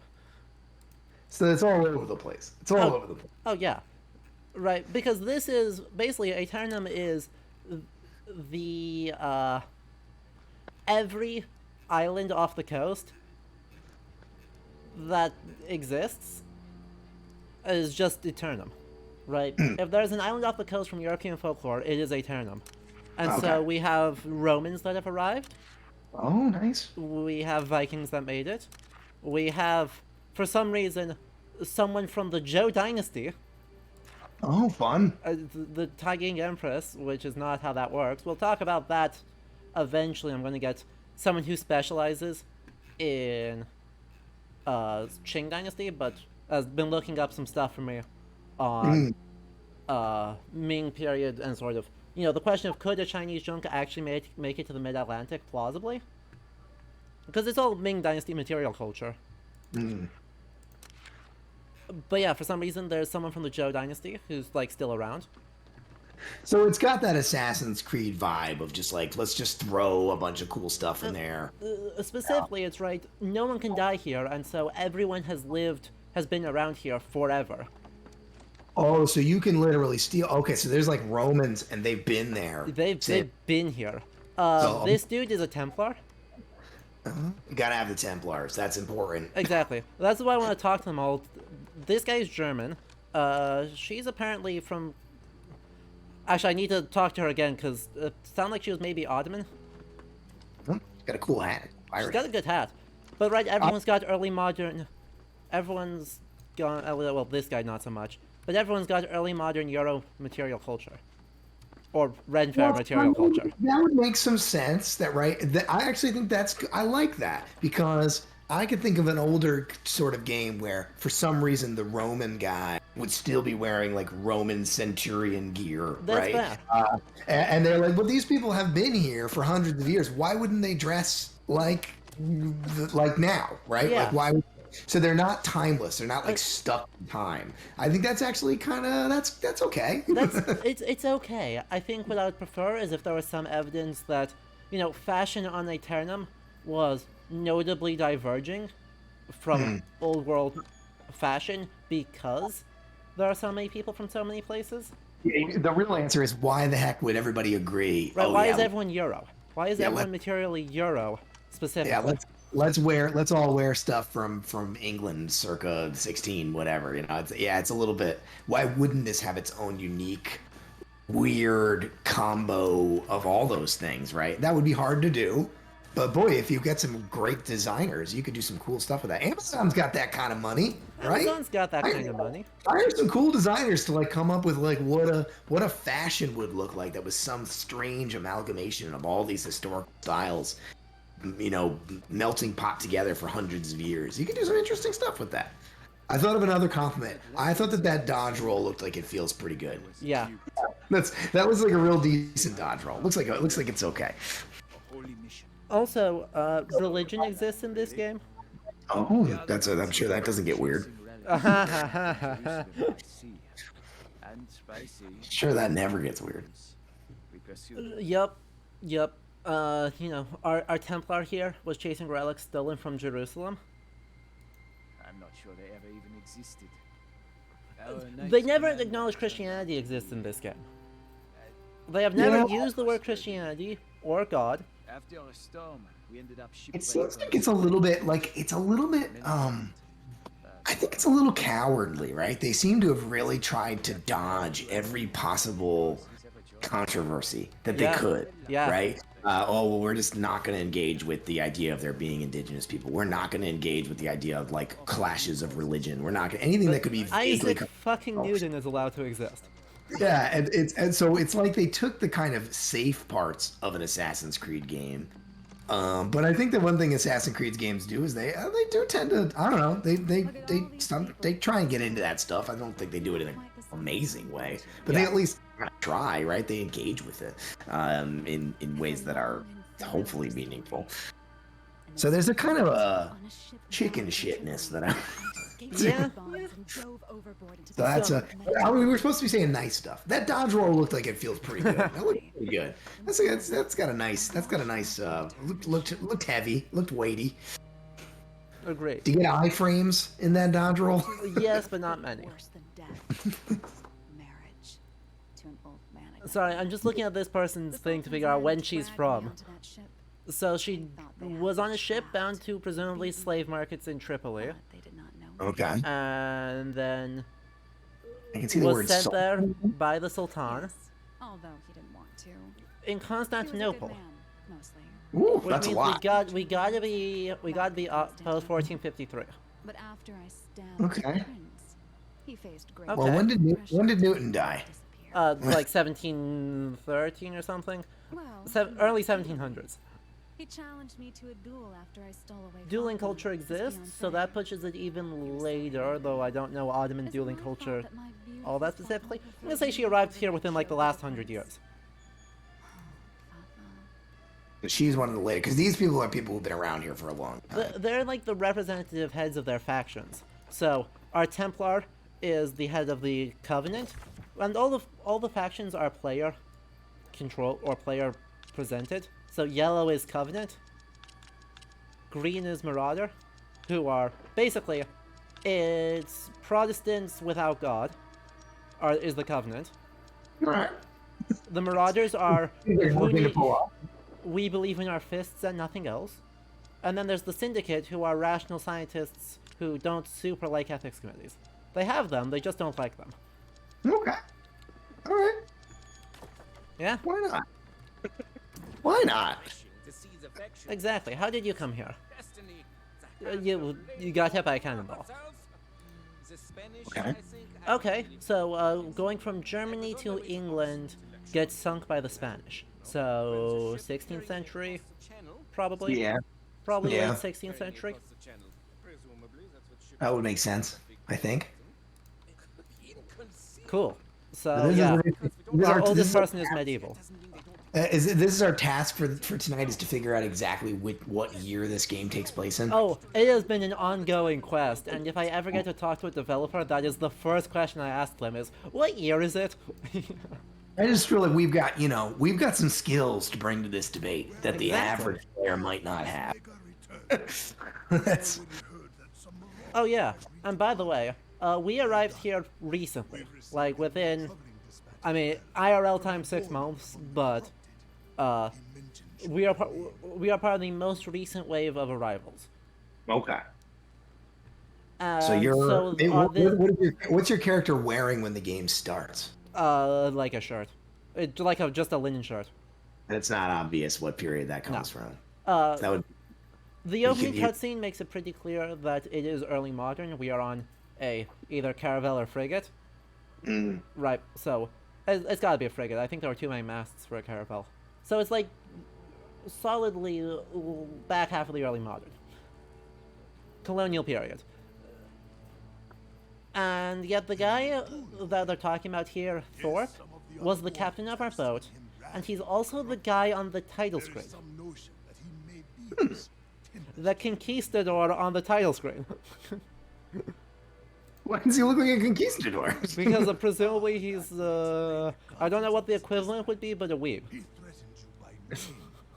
So he arrives and he's like first guy to like Oh. pick up some cool fashion, and he's like, No, yeah, no, he's no, getting- he gets on the boat in England, dressed like looking this. like that.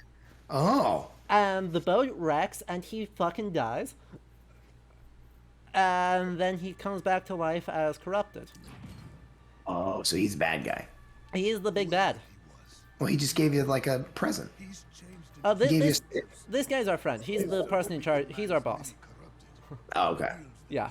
Complex, brave, Uh-huh. frustrating. It seems like a lot of modern MMOs that this game has a pretty heavy kind of single player element to it that hinges the multiplayer stuff, right?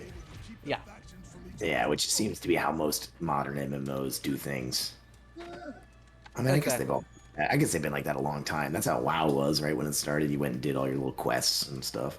Yep. Sometimes you had to team up with people. Exactly. We've got mandatory dungeons just like around, where you'll do stuff. But I am in a bit of a predicament because I have to gain a level and a half before I can continue going with the main story. So that means we need to find some side quests. Let's go kill some zombies. Let's do it. It's all right here, and I hate Weaver's Fan. I don't want to go to Weaver's Fan.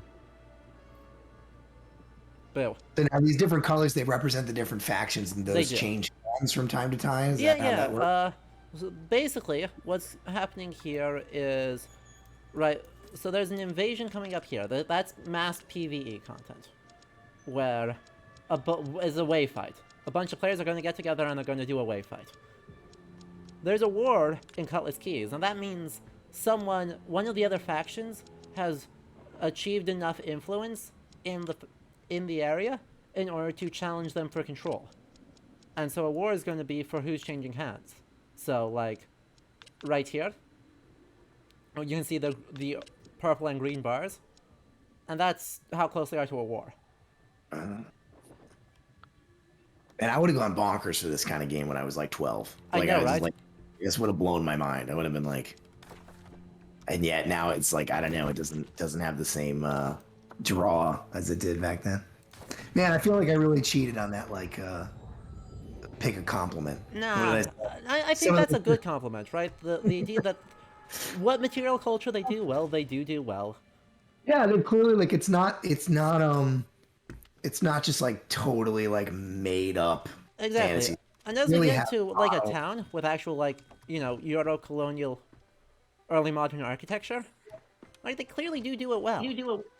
Yeah, they've obviously studied, some art history and some. I mean, that's a big lock on there. I think they did it. Seems like they did a pretty good job with that. The problem is that they haven't synthesized it very well, so it all just feels like disparate stuff, right? There's no. It doesn't feel like it's got a strong enough core to the aesthetic. This is maybe my. That's one of the things I worry about with it. That's and then not when fair. I said the dodge roll looked like it felt pretty good. Yeah, those were good compliments. That's important, Good dodge roll. Exactly. Oh, this is a tradition of all modern video games, right? Is going and selling the giant. I'm not even selling it. I'm just sticking it in storage to deal with later. Because all modern video games involve the selling of mountains of crap. Oh god, yeah. There's no reason for it, honestly. Oh my god. I have so much crap, and it's all so useless, and I could, like, destroy a lot of it for repairing items, but I'm just sticking it in storage to deal with later, because we're not going to worry about it right now, unless if anyone wants to, do another gear change, in order to change whatever I've got, while I have access to all the stuff, because I'm about to not have access to it anymore. Oh, I just thought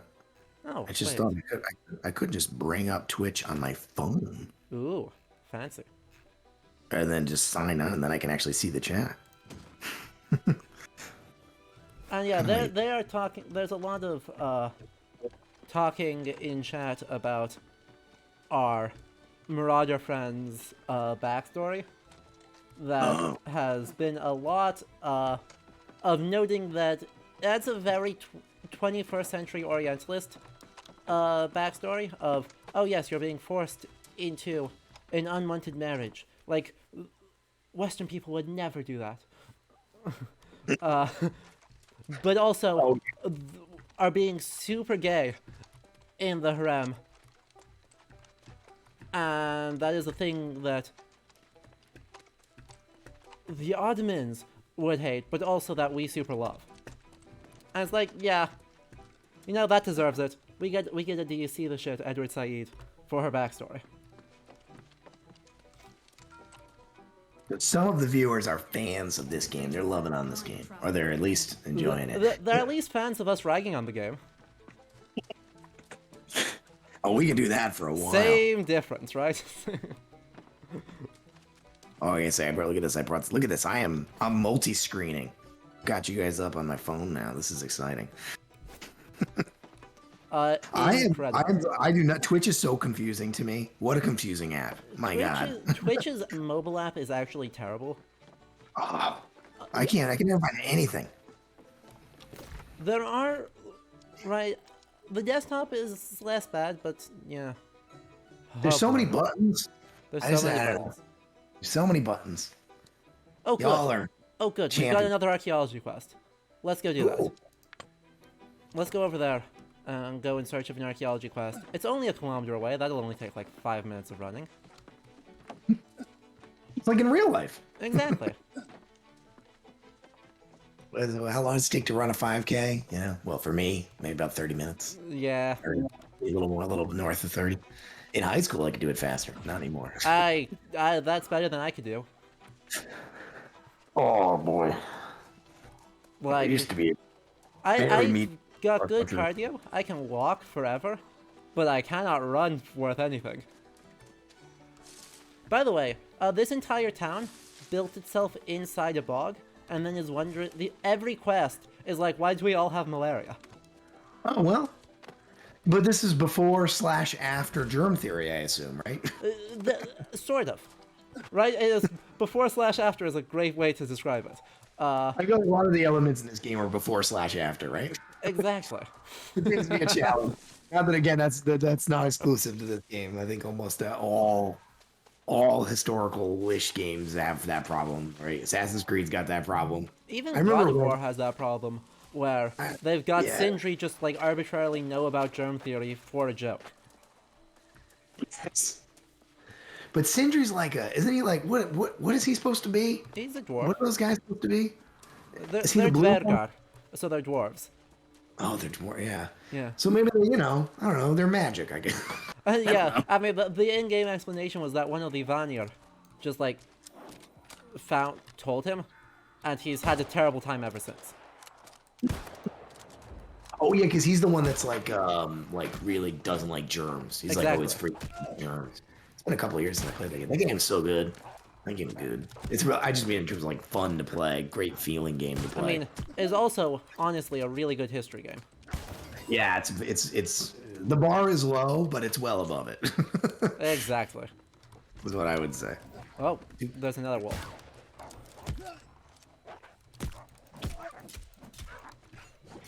And we're gonna murder more animals because this game has the same problem of so many, like, environmental-ish, environmental histories of that it has no idea what is an environmental history. The animals are because they don't want to just have like one animal, so there's animals. They're just around, right? There's no actual interaction with the animals. They just, like, run up and stab you. They run up and attack you, and that's, like, it. Well, it would be really interesting to actually have like like a zoologist or an ecologist or something on to talk about that sort of thing on any game. Because Yeah. like how many of these games, like the animals are always like everywhere's got wolves, everywhere's got bears, everywhere's got like jaguars or something like that because they need to have like big predator animals that you can fight. It's like, why are all these animals in one place? Doesn't make any sense. And why are they like not interacting with each other? You'll have the deer just like wander past the mountain lion, but the moment the mountain lion sees you, it's going on the attack. Yeah. The greatest delicacy of player flesh.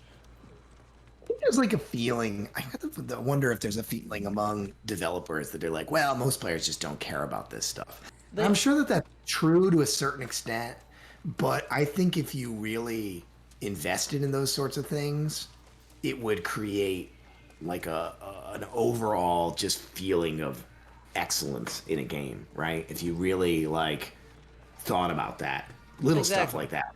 Yeah, I People don't would- blame any game for not doing it, but at the same time, it would be really, really cool if they had it anyway.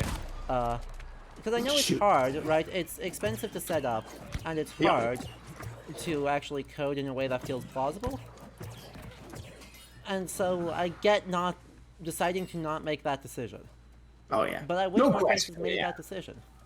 I mean, you're never going to hear me saying the words like lazy developers. I know how like how hard it is to make this stuff, and you gotta make decisions where you can. But I feel like if you did that stuff, it would add to just like a vibe of goodness. Boy, I'm talking like somebody with a PhD, aren't I? I only tell you something about people with PhDs. There ain't nothing about Well, that's quite an animal. Oh god, that that's thing some is witch- going to murder me. That's some witch tree nonsense. Yep, that's called an abomination. It is going to murder me, so I'm going to run away. Yeah, he did a lot of damage in that one hit. He did. Yeah, I could probably Yeah. eventually beat it if I had a better setup, but like, why? But then Why would I look do as that? you wouldn't look as ridiculous as you do now. Exactly. That's completely misses the point if I got a decent setup. I mean, this place has got so much malaria. It's got a literal miasma that you have to walk Yeah. through. That's these people should move. These you people know? should like not live here, There's like big, wide open areas that have nothing in them. right? Of course, Why all of these towns are abandoned and ruined, right? They are full of zombies, and that's it. Oh, Look at that big old church up there. well, that church is in ruins. See the giant hole in the roof? Oh, yeah. The church from Final Fantasy VII. It is. It is That's, actually the same style. It's revivalist. Yeah, that's where Cloud fell through. Yeah, it's revivalist Gothic, I believe, is the official name. I mean, it is entirely possible that that's actually an Easter egg, like a real reference. that's possible. I wish. That would be kind of cool. That would be pretty great. Is that hole in the same place? Oh, I'm gonna Oh, find out that no. one of the makers of this game is a big Final Fantasy fan. I mean, I'm sure at least one of them are. Isn't everyone? True. Honestly. What do I got here? By the way, that's the top tier of monster. Oh yeah, that guy looks like he's gonna mess you up. He messes you up. The only way I've beaten one of them is either have a group of people that carries me, or, more accurately, set the spawn point close enough that I can just, like, die repeatedly and keep coming back, and just outdamage it that way. Well, cheesing is a time-honored tradition. Exactly. But I seem to be... Oh, that's what happened. I took the low road when I needed to not do that, Yeah. so I gotta run all the way back down in order to get up the hill to where I need to get to. This whole area is terrifying, because there's also the other... There's a bear garden in Weaver's Fen that has bears made out of stone. Oh. Which would be Bears great if they stayed still. Like rocks usually do. Stone bears, you know, like a bear's not hard enough to kill. This is what I'm getting at. Exactly. Huh. What's that thing? Oh, I know. Yeah. But yeah, look at how... I mean, they do the sense of ruin quite well. I just really don't get in this game how they're doing, you know, there are no hinterlands, right? Every settlement is purely... They're trading with each other, but they are just on their own. Yeah. Right, they're not growing any food. They don't have any functioning farms. Right, they just don't have any of the social aspects we would expect, because they're leaning into, I guess, everywhere is ruined, and you get to be the archaeologist figuring out what happens, to the point that none of it makes any sense. Yeah, and there's no connective tissues between the different settlements. Something I talked about a lot in some videos is how I think when game makers think like archaeologists, they can create a game that has a good sense of place, right? Yeah. And one of the ways that they can do that is by creating a world that feels cohesive, like there is something that connects all these places, even if those connections might seem, you know, they might be sometimes subtle or ruined or old or active or whatever. So like in Breath of the Wild, which is one of the games that I talked about with in this realm, they do a really good job with that, right? Where you have these like weird isolated towns, but there's this kind of connective tissue of the world that is all these roadways and paths and NPCs who are like wandering back and forth between the settlements, and it just feels kind of cohesive. And there are ruined places. There's just like towns that are just in ruins, but they're a part of that network, right? They're on the road from one place to another, and it feels very natural. In this game, like a lot of games, I think has a problem where it's like, well, they made a map that they wanted to be fun, so it's got little places that you can go explore, but they don't feel like they have anything to do with each other, right? And so Partly that may be a consequence of us just not using the roads. I have not been using them well at all. But right, there is a network of roads that goes everywhere. and most of the things are in some way on it. But I think you mentioned something really important of just having people move, because everyone stands still. Yeah, just sticking a road between two places definitely does not enough to make them feel like they are connected in a space. You need something deeper than that, and I think you do that with the characters, right? Yeah. You have the characters moving, or the characters talking about different places and knowing each other. I'm thinking about like Dragon Quest, where it's really good about this. You'll meet somebody in a town, and they'll be like, "Oh, my sister's open up a new bakery. I'm so proud of her." And then like 20 hours later, you'll be in a new town and you'll meet that person's sister, and she's working at a bakery. You know, Yeah. it's like it creates a sense of like, wow, those two places are connected by this little relationship. Exactly. I'm sure that's really hard to do in an MMO, but it's but that can be a really powerful tool. Yeah, and it's interesting actually that we're talking about that right now, because this, in theory, has a lot of the pieces. So, Architect Nali is from Ebonscale Reach, way the heck over here, and we're here. So, like, evidently traveled, is doing work, and now is looking at this bridge. And the first question she asks us, by the way, is, how old do you think this is? How would you go about identifying, or, yeah, starting to take a guess as to how old something like this is if you just, for some reason you come up, let's say, probably it's not something this dramatic because, I wish we still had things to find that were this dramatic. Yeah.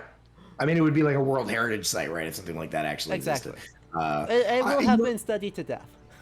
So chronology, I was just teaching about this in my intro to archaeology class today. Wow, what a beautiful lead-in. So we've talked a lot about space today, right? About Yeah. these spatial connections between places. The other big half of archaeology is chronology, right? And dating, and like trying to answer that question: how old is something? How old is a part of a site? How old is an artifact? How old is a piece of architecture, a landscape feature? Whatever, right? And so there's a couple different ways you can do that. You could do that in a kind of relative dating way, which would be to, for instance, with a bridge like this, you might look at it the same way that like an architectural historian would, right? And you'd say, okay, what kind of bridge is this? What does it have? Does it have indicative features that make us know this is from X time period, Y culture, right? And that might tell us a lot. And then there are ways that you could actually directly date it as if it was an artifact, which, well, there wouldn't be necessarily a way you could date like a stone bridge or aqueduct or whatever this thing is supposed to be. It's like an aqueduct? Is that what it's I supposed think she calls it a bridge. to be? Oh, yeah. It just isn't very good at that. What is it a bridge over? I don't know. Is there a river down there? That's a great question. It's a part of it, like a whole enormous network, right? Because the bridge on the map seems to stretch all the way to here. Why would you build a bridge that long? And then it's just like this thing that crosses the landscape all the way, keeps going, and ends up here. Well, all right. We need to head up here anyway, so I guess we'll follow that after this quest. Very Skyrim-ish, I know. But Yeah. But the other way that you could date it is you could date it with absolute dating technique, which would mean that you could, if you did an excavation maybe around the bridge, and you found associated artifacts, and you can find the types of materials that can be directly dated. So, for instance, with radiocarbon dating, you need something that is carbon-based, right? So some sort of organic material, so some charcoal or charred seeds or wood or bone or something like that. And you could date those directly. And so, archaeologists would use any combination of those techniques to come up with a strong dating. So archaeology is all about context, spatial context, and temporal context, chronological context.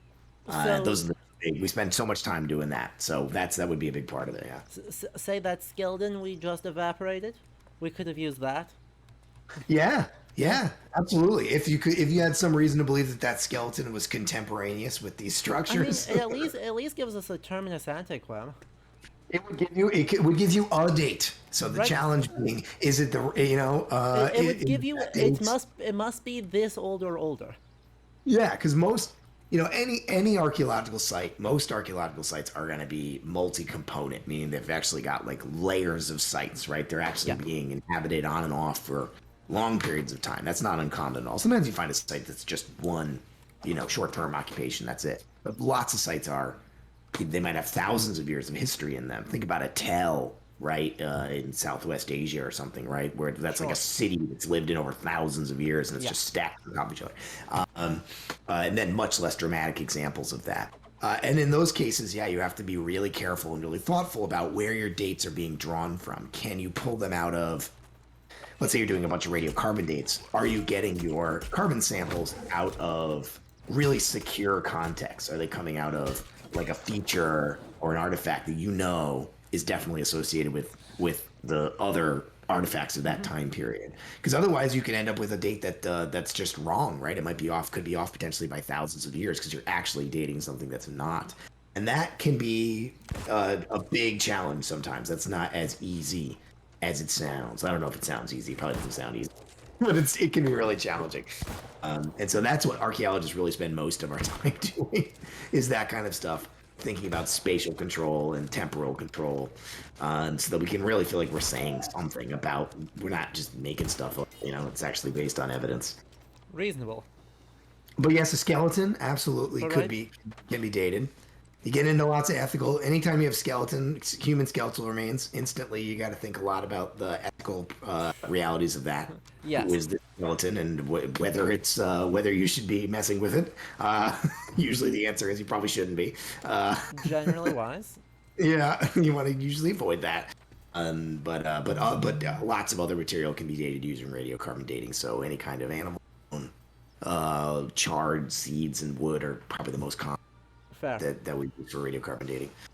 Yeah. Our answer, though, in-game is really old, probably. Oh, good. Well, that's...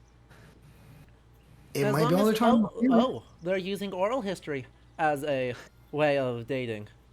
Oh, that's very So- progressive. Older than anyone who's around can remember.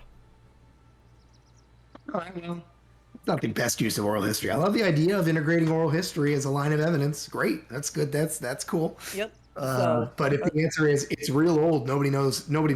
I mean, again, right? If we were talking about terminus postquems and What? terminus antiquems before, right? Well, it's older than we've been here. Exactly. that could tell you something. And then, apropos of nothing, says that this is an ancient site and therefore it's 10,000 years old. Simply must get my hands on some samples to prove it. Well, let's see what we're getting. I'm saying, are we literally collecting radiocarbon samples? Nope, we're collecting stone samples. Oh, stone samples. That's I was way gonna less say, fun. how did we stumble upon such a beautifully archaeological task? I mean, this is quite archaeological. Yeah, we'll see But what also we'll see radiocarbon- what they count as a. Radiocarbon dating wasn't invented until like 1948, so that would really screw up our. That would really be throwing off the chronology. Well, let something like that get in the way. That would be a new level of screwing stuff up. Look, I mean,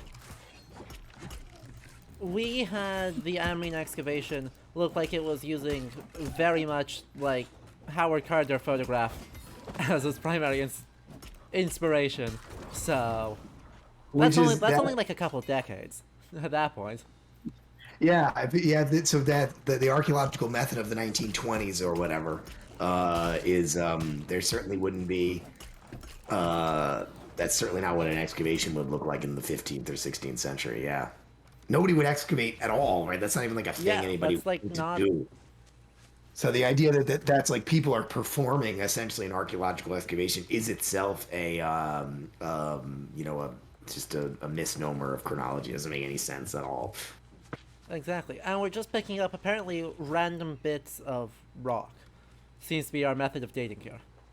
Well, I mean, in this case, it would be quite easy to. I don't understand what is the rock going to tell us about the date? I don't know. We'll see if the game bothers to explain at all. Maybe they're doing thermoluminescence dating, which is again That would be something extremely cool. yeah, it would be cool, but again, wasn't invented until I don't know when thermoluminescence was invented, post 1950s. Yeah.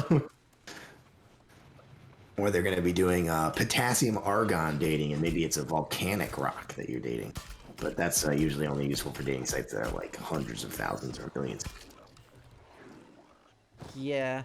I don't know why we aren't using any of these people that we can reasonably assume are related to the ancients. I just don't think collecting this rock is going to help us date this thing. I just don't understand how that's going to work. I think feel we like better. I feel like all the people that we are wandering through in order to get this rock is a much better method. Yeah, I mean, I would, if I was, the way I'd go about it probably would be with a structure this substantial. You probably could just look at the style of the architecture and tell a lot about what period it comes from. Yeah. I don't know if there's... I agree. I don't know there's a whole lot of value beyond saying this is clearly ancient made. Yeah. And then ask other questions about it. I mean, the reality is that archaeology before the 1950s generally relied almost exclusively on relative dating techniques, meaning they didn't have any way to get absolute dates on anything. So they just were going, well, this is older than that, and this is newer than that. With the exception of when they had historical documents to give them that information. So that's why one of the reasons why there was so much focus on like wealthy elites in literate societies. So, you have so much, that's Howard Carter, we were talking about Howard Carter before, right? Where we're going to study the Egyptian pharaohs because, well, we've got a bunch of historical documents that tell us we know when Tutankhamun lived. We know exactly when he died. So if we find his tomb, then we already know how old it is, right? So there's a lot of that kind of thing.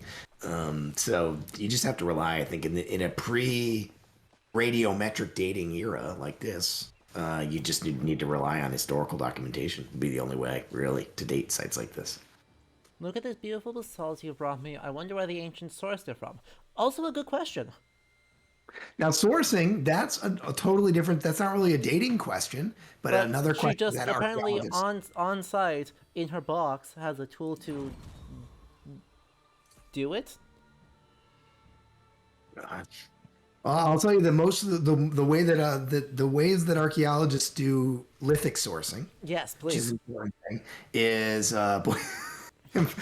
hey, shout me out in the chat if you just want me to talk about this crap all night. The the way lithic sourcing can be done in a couple different ways. Traditionally, you can do it just optically, meaning, right, you take your stone tool or whatever, and you take samples from different outcroppings of, say, the kind of chert that you think it might be made of. And you just look at it under a microscope, right? You look for microscopic structures that are indicative, right? Sure. That's the traditional way to do it.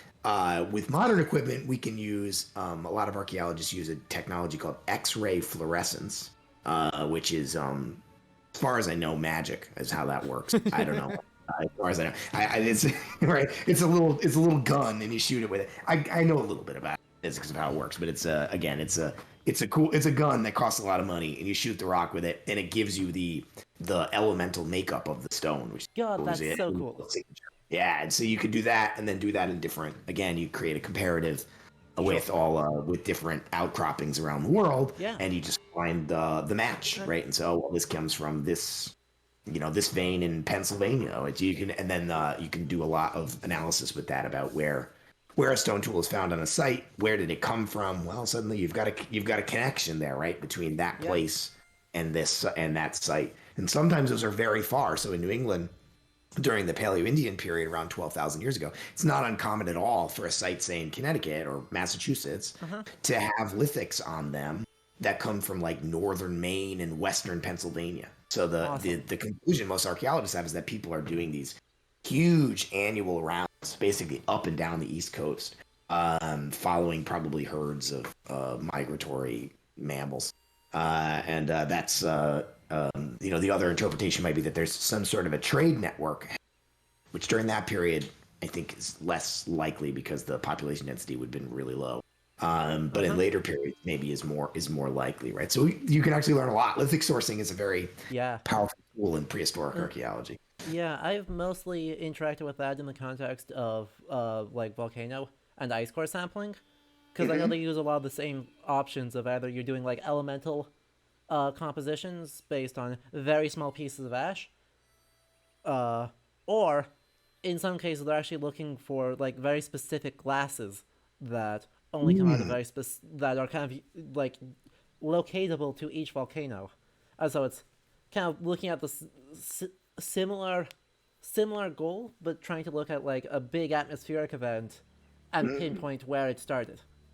Yeah, well, they might actually in that be using potassium argon dating. I mentioned potassium argon dating before, which is traditionally that's a dating technique that dates volcanic material. It has to, and it's usually traditionally used in archaeology on like human evolution sites, really old sites like in Africa. Yeah, okay. 100,000, 500,000, 2 million-year-old sites. Yeah. That's how they do most of the dating in those deep, like, rift stratigraphies. But I know this, maybe you know about this since you do Viking stuff. In my master's program, one of the professors there studied Viking sites in Iceland, around 1000 AD or whenever that was, that period there. And they used potassium argon dating on the tephra layers from these layers of volcanic eruptions and so they were dating sites that were only like 1,000 years old using potassium argon dating, which is wild, like really weird. That's a cool idea. So that was I think that's the kind of modern standard for identifying like the settlement tephra, because there's a volcanic eruption right as large numbers of people start arriving in Iceland, which is amazingly convenient because it's like within a couple of years. And it's a really distinctive band that you can usually spot visually, but if you can also confirm that dating, it's really secure to get you to about 871 for the date. Because unlike with radiocarbon dating will give you a range of usually several hundred years. So when you're trying to date sites that are that tightly stratified, like in, right around that time period, it can be not that useful, right? Yeah. It's not going to be that useful. It's going to tell you, okay, we got a site from the early Viking period, but it's not going to tell you, is this from the first 50 years or a later period? Whereas potassium argon dating, can give you these super hyper precise. It tells you exactly this volcanic eruption. It's really cool. So that's a cool. That guy's name was John Steinberg. So Archaeology. Yeah. Great. Yeah, I think I've read some of his stuff. He published like Ori Vestinson. Yeah, or he does like everything in Iceland and has for like 50 years. yeah, he's great and a really smart guy and doing archaeology on these early sites in Iceland. And I've never heard of that, but it was so ingrained that potassium argon dating is for like dating Lucy, man. Like if you're dating volcanic eruptions in Africa 3 million years ago. So to hear somebody using it on sites that were only like a few hundred years old was really weird and wild. But if you're in a place that's really got a lot of regular volcanic eruptions, like Iceland does, why not? Makes a lot of sense. It's a great tool. I do want to cycle back to the game here, by the way, because here's how she's dating it: level of erosion, sediment layers in basalt, and my chemical analysis. These stones could be several orders of magnitude older than I first guessed. So this is we have discovered it, the most wildly out of time thing we've seen yet. Yeah. This is worse than Newton, worse than germ theory, worse than microscopes, because this is she's talking about technology, chemical analysis that was invented in literally the last 50 years. So she's talking about modern technology, like today technology. We have discovered it. I think we've achieved something important tonight. Agreed. Honestly magnificent. Also, I'm so confused as to how she's finding sediment layers in a basalt deposit. Oh no! Much less dateable ones in basalt that has been mined. I mean, this is archaeology, like just claptrap. This is just absolutely like just taking archaeology terms and like smattering them into a sentence to make it sound cool. Like that's pretty much what that was. Yep.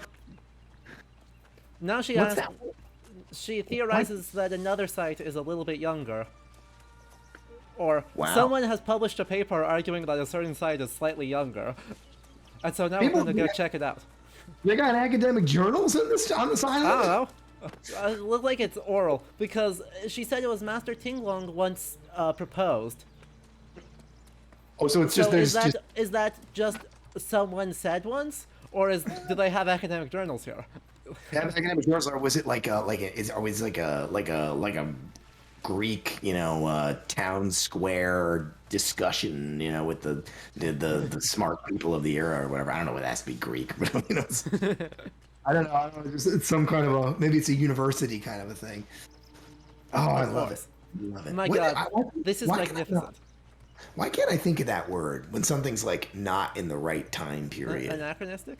That's it. I could not think of that word. It was like just remember. Oh, I started to say before. Never trust anybody with a PhD. They're not this. You don't have to be smart to get a PhD. You just have to be. You have to know one thing really well.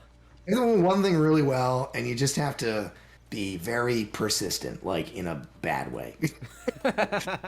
like in a too much. No, that's not true. Many of the smartest people I know have PhDs Oh, or wait, graduates. I'm running the complete wrong direction. Dang it. But I I was also going know to a the lot. wrong side. Let's try that again. Because We're gonna try I am and- now invested here. I want to figure We're out gonna try how and old find this bridge is. this slightly older thing. Yeah, we're heading over to a bridge in a different bridge that is supposedly from a younger period. And so we're going to see if we can run a kilometer that way to run a kilometer back in order to say, hey, yes, That's real archaeology, running a kilometer back and forth. for minimal benefit. There's a great irony there that this quest about dating things perhaps might be the most anachronistic, includes some of the most anachronistic stuff we've discovered yet in this game. It's honestly glorious. I could not be happier. We found something real. That's way off. That's 20th century, later 20th century technology getting tossed around. If she's saying what I think she's saying, I mean, again, it was sort of I like mean, archaeology. what other chemical analyses could you actually do on a volcanic rock? No. Yeah, it sounded like she was doing some kind of. I mean, it sounded like what she was talking about was basically like XRF analysis, right? Like getting like a chemical signature for a stone. That's the only way I know to do that. And I mean, it's not like it's something that you could have like easily break down into elemental components. It's basalt. Mm-hmm. It's an incredibly common rock. Yeah. Oh yeah, so I don't think you could. Yeah, I think you're right. You couldn't do like a visual. You probably couldn't do just like a visual profile. Yeah, exactly. Right. It excludes pretty much everything other than really recent chemical. That's the one thing analysis. So wild. Love it. Absolutely love it. Just total nonsense. That guy was kind of neat looking. Yeah. The problem is that they're all very high level, and this guy's gonna try to explode on me. So I'm just running. Ow. No, please. I would say the game that like visually this most reminds me of is actually like The Witcher 3. Yeah. Kind of look to it, the houses and stuff. I think they absolutely like that, like very early modern, or Yeah. medievalist. Witcher 3 is, I mean, obviously totally a fantasy world, but it's supposed to But be also, kind of it's early modern Poland, right? exactly. It's a fantasy world, but it's early modern Poland. Yeah. And that's this. I don't know. This gives me that I get those vibes. But again, why this is a game that came out during a period when we were all talking about The Witcher 3 being the greatest video game of all time. Exactly. Right. I mean, the entire dev cycle is post Witcher 3. You'd be insane if you didn't take influence from Witcher 3 right here. Oh, yeah. Yeah. Never been able to get into Witcher 3. I've tried to play it like 3 times. I get Yeah. like a few hours in. Yeah, I tried playing a couple times too. I have a problem of it's a game that really wants you to do the main quest, and I'm too stubborn to And actually. the best part of that game, supposedly, from what I hear, is the side quests. It's got these amazing side quests. Exactly, right? but it gives you like pathetic amounts of EXP for just like Yeah. going around exploring, and it gives you so much for doing the main quest. And it's like I wanna just like go wander around and like don't care about Siri at all. Turkey. Yeah, yeah. They've got a I lot think of. I think it would be cool. lot You of- get an ecologist on here. I think it's a real interesting yeah. perspective. No, when we're wrapping up, which will be probably after we finish this quest line, I'm gonna run over to Ebonscale Reach, so you can see what really, just like what happens to the ecology.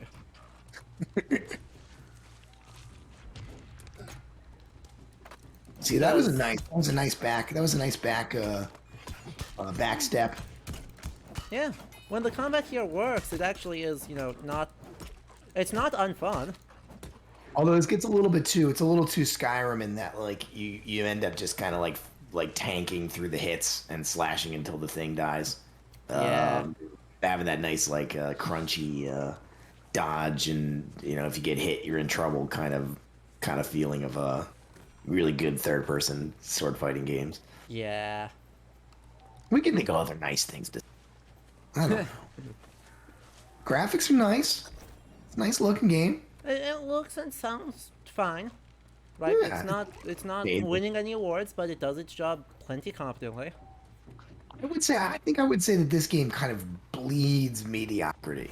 It's Yeah. just like the perfect C- video game. Honestly. And that's okay. Something's got to be the C- video game. Exactly. It's a passing grade. It's just there are things that I wish it did that it very much doesn't do. Like this wolf just hanging out here, just sitting for no reason, waiting Yeah. for you to go kill it. Yeah. Right. The big thing I wish this game did that it just completely fails to is give you more interesting things to be doing. Yeah. Because there just isn't a whole lot here. It It's makes it all- feel like the game is not as supported, and I think that maybe they must have had a business model that expected the game to be a lot more financially successful than it's been, maybe. I mean, they're still updating it regularly. They're really focusing on fixing their end game first, because they're like, oh yeah, if you already did all the grinding to get up to level 60 to engage with all the end game content, you're probably willing to keep giving the game a chance as long as we keep giving you new stuff. That means they aren't really like rethinking some of their base assumptions. Yeah, but you're not going to bring in new players if Yeah. if the general sense is that the game gets really good at 100 hours in, man. Like that's never a great. If your name is not Final Fantasy 14, that's not a sell that works. Yeah. Man, I can never play Final Fantasy 14. I I can't do it. have I have made a pact with myself to not touch Final Fantasy 14. I would starvation die if I started Correct. playing. I know. Me I would. too. I'd lose my job. I'd give divorce. I would, an eventual death. That's what would happen. Me too. It's So been that's- bad enough. I touched Persona 4 about a month ago, and that was a mistake. Those games you can really Because, sink into those. Yeah, I am now near the end of Persona 4. That's a long game. That's a long game. Never played 4. 4's supposed to be good. I didn't actually. I've never played a Persona game. My partner played Persona 5, and that was fun to watch. Honestly, And 5 is way better than 4. Man, that's a lot of teenager high school stuff. It's a lot. It's a lot of being in. The thing I have realized most from that is that I am glad I am not. I am long past high school. Oh my god. I have this theory that Twitter is basically high school for adults. Oh And, no. Oh no. Why would? You're right, but why would you curse us with this knowledge? It's just like it's still, but it's because you can be popular on Twitter in like lots of different ways. So you could be like a jock, or you could be like the president of like student government or whatever. There's different ways. And then you could be just like a person who just like kind of hangs out in the lunchroom and doesn't interact with anybody, and then that's okay too. Yep. Yep. Just watching from afar. I don't know where I'm going with this. This is just my. The important question is, which are you as the archaeologist who has gone most viral with their memes? I don't know, man. I don't know what memes are. What's a meme? What's the equivalent? What does meme equal in high school? It's like telling like a really good joke in math class or something. I feel like that's about it. Hitting like a home run in the biggest game of the season. I don't know. Like it's like it's something that you're remembered for. Is this that same person? Yeah, we went all the way back here to talk to the same person, and she's like, "Oh yeah, they are slightly less weathered because that's totally a reliable indication of date." Oh man. So Don't they got you? their- That I mean, that is some good early modern dating techniques. Of Yeah, I they don't know, they- this looks more knocked down than the other place. Yeah, let's. We could even put that as out of time because like important theories about erosional, which were big inspirations for Darwin, right? Really are like late 18th century, probably. I'm thinking of those, yeah. What? What? What? What? Oh, I haven't actually been reading. I What's will not happening? allow myself to grow too excited just yet, but if my observations are correct, this stone is many hundreds of thousands, perhaps even millions of years old. Which, like, no shit, basalt can be millions of years old. So did you say the rock? No, yeah, rocks are always millions of years The old, rock man. can be millions of years old, and that tells us nothing about the site. Doesn't tell us how old. That doesn't tell us how old the bridge is. They didn't make the rocks. That's I mean, good. right, the only one of the techniques mentioned I think that would actually date the bridge is the weathering, but even that's so freaking unreliable because Not be a good way. That would not be a good way to. I mean, like you could say, well, this is more weathered than the other, but all that really tells you is that it's been exposed to different elements, right? Yeah, Right. it's or the that, oh look, this site happened to be on the surface when they mined it, and therefore yeah. it has natural weathering before it's attached. yeah. So this is just archaeology like gibberish. It's just they're just making it sound cool. But yeah, I know you were Stone talking about dating is far from an established field of study, after all. yeah. I mean, so that gives it a glint of realism. It's like we're just making stuff. I like that. That's how it ends. That's like a real academia. Okay, we've got So one more yeah, site. I don't really know. Yeah, if everybody if you guys want to follow me on Twitter, Archaeology game, my only marketable skill in the world is that I am for some reason pretty good at making archaeology memes. That's it. That's all I got. That's the only thing I can do. So you could follow me and get good archaeology memes once about every 2 months. That's Yep, honestly, worth. we were talking before, they go perfectly, they go a beautiful level of virality is what I've gotten. So not viral enough to bring out the weirdos. Or only a smattering of weirdos. The other day I got a random DM from a person who was like, hi. And I was like, what? Do I know you? And then they just like started asking me like weird questions, personal questions, and I just blocked them. And that was the first time I had like a true weird interaction with somebody on the internet. Wild. That's what you gotta that's when it gets weird. Yeah, how about no thanks? How about no to any of that? I'm gonna pass on you asking me weird questions, random person on the internet. Because I've gotten DMs from people before who are just, just normal people who want questions or I'm happy to do that. But this was, I don't know. This got weird really fast. Yeah. How about no? No. We're The actually... twin. In game here, by the way, I'm actually going and doing a different thing to see what's at the end of this bridge. Because I don't want to walk 3 kilometers to go get to the next site. Yeah. Because I'm lazy. And where does this bridge go? I would. This bridge is wild. Like this is such a classic fantasy thing. What is the point? Why would you build? What is that thing? It's kind of creepy, actually. Great question. I have no idea what this thing is. Oh yeah. These are genuinely like kind of creepy. Yeah? Oh. A slender. Oh, it's just a marker that there's a corrupted site here. Because these dudes are corrupted. Oh, so this is like somebody has. It's a warning that people have put up to say, "Oh, don't come here." I think it's a thing the corrupted put up to say, "Hey, we're here now." That's Which that's is interesting. far worse. They've got their own material culture. That's interesting. Right? They've got their own practices. Some sort of ritualism. The problem is, their material culture is the Wicker Man, but spookier and paganier. Spooky paganism. They've got human skulls here. Human skulls are a surefire marker in video games of spooky paganism. Yeah. So borrowing another joke. So there's all kinds of anytime archaeology gets involved, it's often to do this kind of stuff. But this bridge is. Look at how substantial this is. Why would you build a bridge like this over land? Why wouldn't you just build a road? I've got no freaking clue.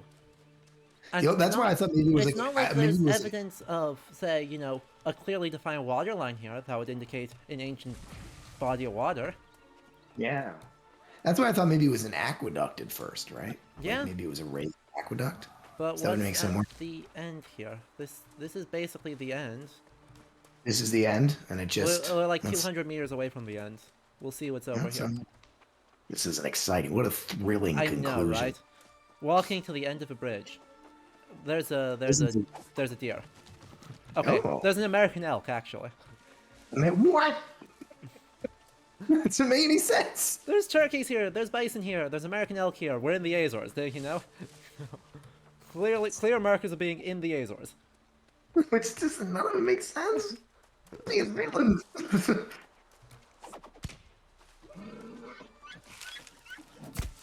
Are you just gonna stand there after getting a hatchet Yep. in the ass? Yep. He's just saying that. We're not going to. Yeah. Come on, there's one hit left. I believe. Oh. Hey, I could actually. Oh no, sorry. I killed it for no reason because I'm not good enough with using a knife to cut through its hide. Oh well. Oh, look at this! It ends. There's like a thing It here. ends at like a thing. What? Well, this is exciting. Oh yeah, what's this? Aqua Aqua. Acadia. So maybe it is Maybe? an aqueduct? Maybe it is an aqueduct. But that lady But why definitely is- said she thought it was a bridge, right? Yeah. I mean, an aqueduct is just like the pipe. It can be on. So, I guess? I don't know. Eat it, skeleton.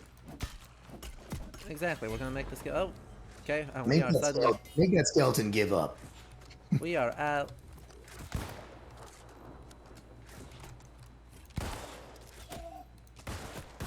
We're uncovering a mystery. Oh, if you get killed now, that would be very. That That'd be bad. I am gonna make a campsite here as soon as I finish killing this guy. We have an upgrade available. I know. I leveled up, so I'm only one level away from being able to continue with the main story. Ow. Man, keyboard, That was an keyboard and arrow mouse. to my face. Keyboard and mouse, you can just aim. It's so You nice. can just aim. It just works. Yeah, I don't have a PC, so like I'm always like, oh, look at how fast you can aim. Using my dumb. I mean, I still miss half my shots, but like that's not the game's fault. And boom, we now have a campsite. 3 new Twitter followers. People are following me. Woohoo! New friends. Exciting. when I lost my dog. And now we'll Come on. time-honored RPG tradition. Sit down to heal. Oh yeah, very Dark Souls. Oh, and you have to just sit there and actually just wait for it to refill up. It doesn't auto heal you. You have to sit there. That's a weird design. Yup. All right, so what's What's inside here? What is this? And now if we thing? die, we'll just respawn right there. But we are higher yeah. level than. I heard a turkey. I got distracted by the turkey. Oh, there you go. Kill that turkey. Nay, that was not the button I wanted to hit. Oh, goodbye. That's right. I do need to kill this guy. Oh, I am lagging. This is exciting.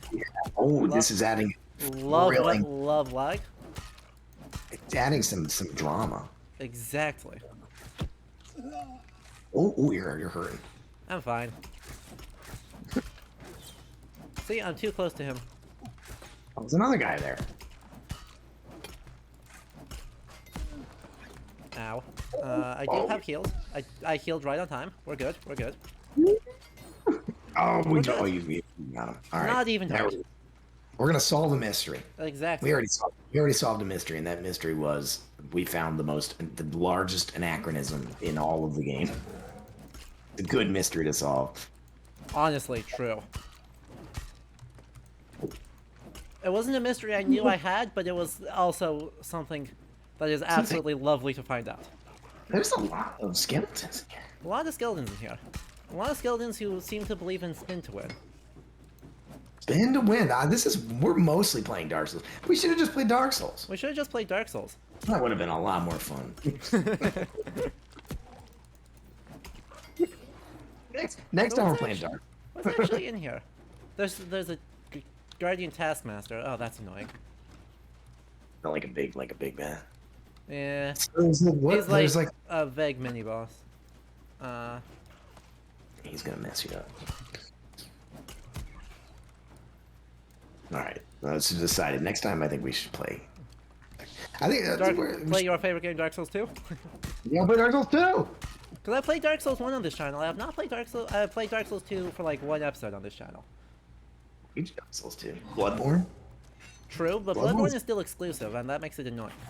Oh yeah, I can play. I Sekiro. can stream. I can stream it on the PS5. Ooh, you're one of the lucky few.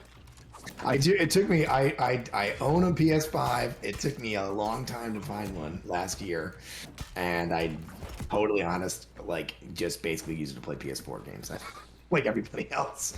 I mean, it's yeah. nice. That solid state hard drive is real nice. Everything loads real fast.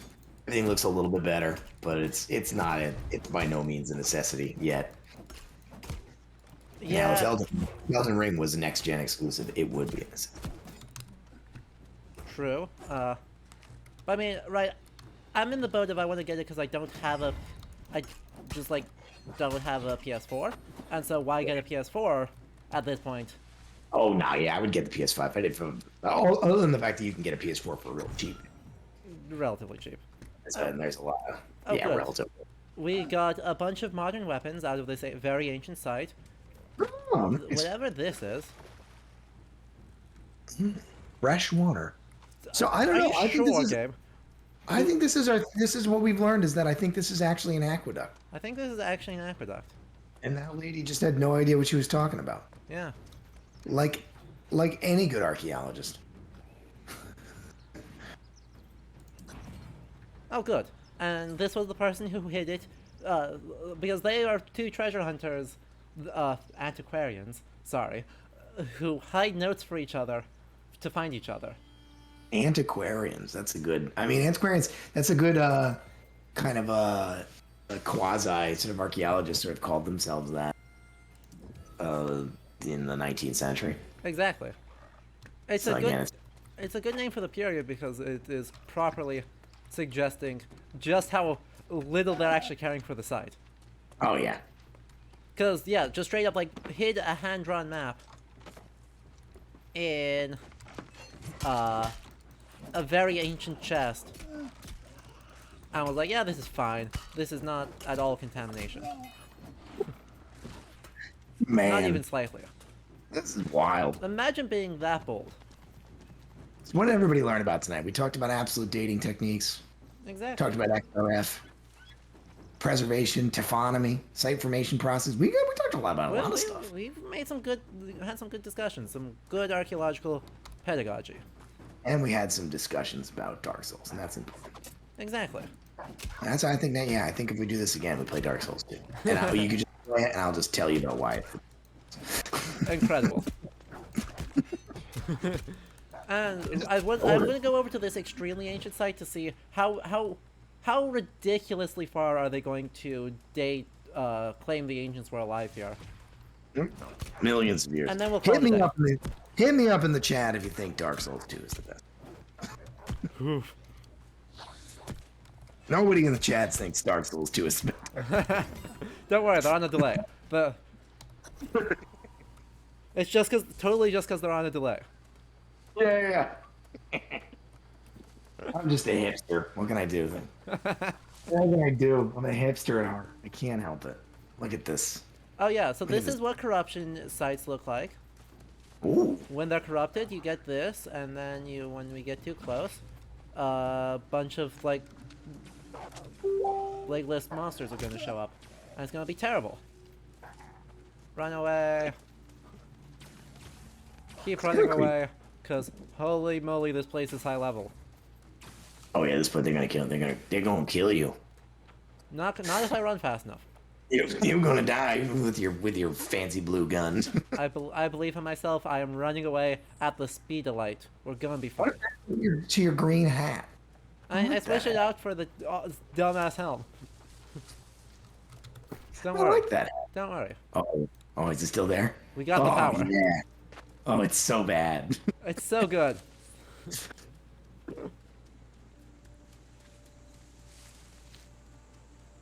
Now I'm looking at the chat.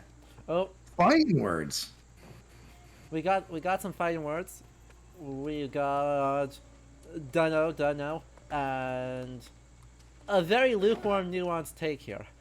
Yeah, I mean, I like that take. I don't think Right. I don't think they're the best, but I do like some aspects of it a lot more than others, which is true. A That's totally actually reasonable and fair take that's not nearly spicy enough for right now. I very much Dark Souls 2 is my favorite. I don't. That's different from saying it's the best one. I don't. I think I agree with that take completely. In that each of the games in the series has strengths and weaknesses that make them all like good in different ways. That's Agreed. again, it's a kind of a boring take, but I think that's the reality of it, right? This is the internet, though. Yeah, the two is just my favorite. I like it the most for very personal, subjective reasons. But I think that it gets unfairly maligned. I think it's got a lot of really good stuff in it. Yeah. I played Dark Souls 2 until like the first boss. Who's the first boss in Dark Souls? Isn't it Last Giant? Oh yeah, it's pretty late. It doesn't have like a But it real doesn't have early a one. good tutorial boss. It just kind of It like doesn't have a tutorial boss. I sort of like that. Like that. yeah. Yeah, 'cause I mean, I love Majula as a setting, right? Majula as a setting is Majula's cool. phenomenal. Majula's great. I think Majula is my favorite of the hub worlds, personally. Yeah, it's either gonna be that or Demon Souls is for me. Yeah, Demon Souls is. I just wish it wasn't so empty. I wish there was some more stuff in there. There's Yeah. like huge floors. There's really those tall floors that really exist just for you to jump off of and kill yourself so that you don't change the world. See? Yeah, but like, it's worth. think I we love, ended I up love saying- playing. I love how ridiculously huge and empty it is because it's bad design, but it's so good theming. Yeah. Oh, it's cool, like super creepy and weird. I mean, Majula's like that too. It's this big old like weird town that mostly is empty.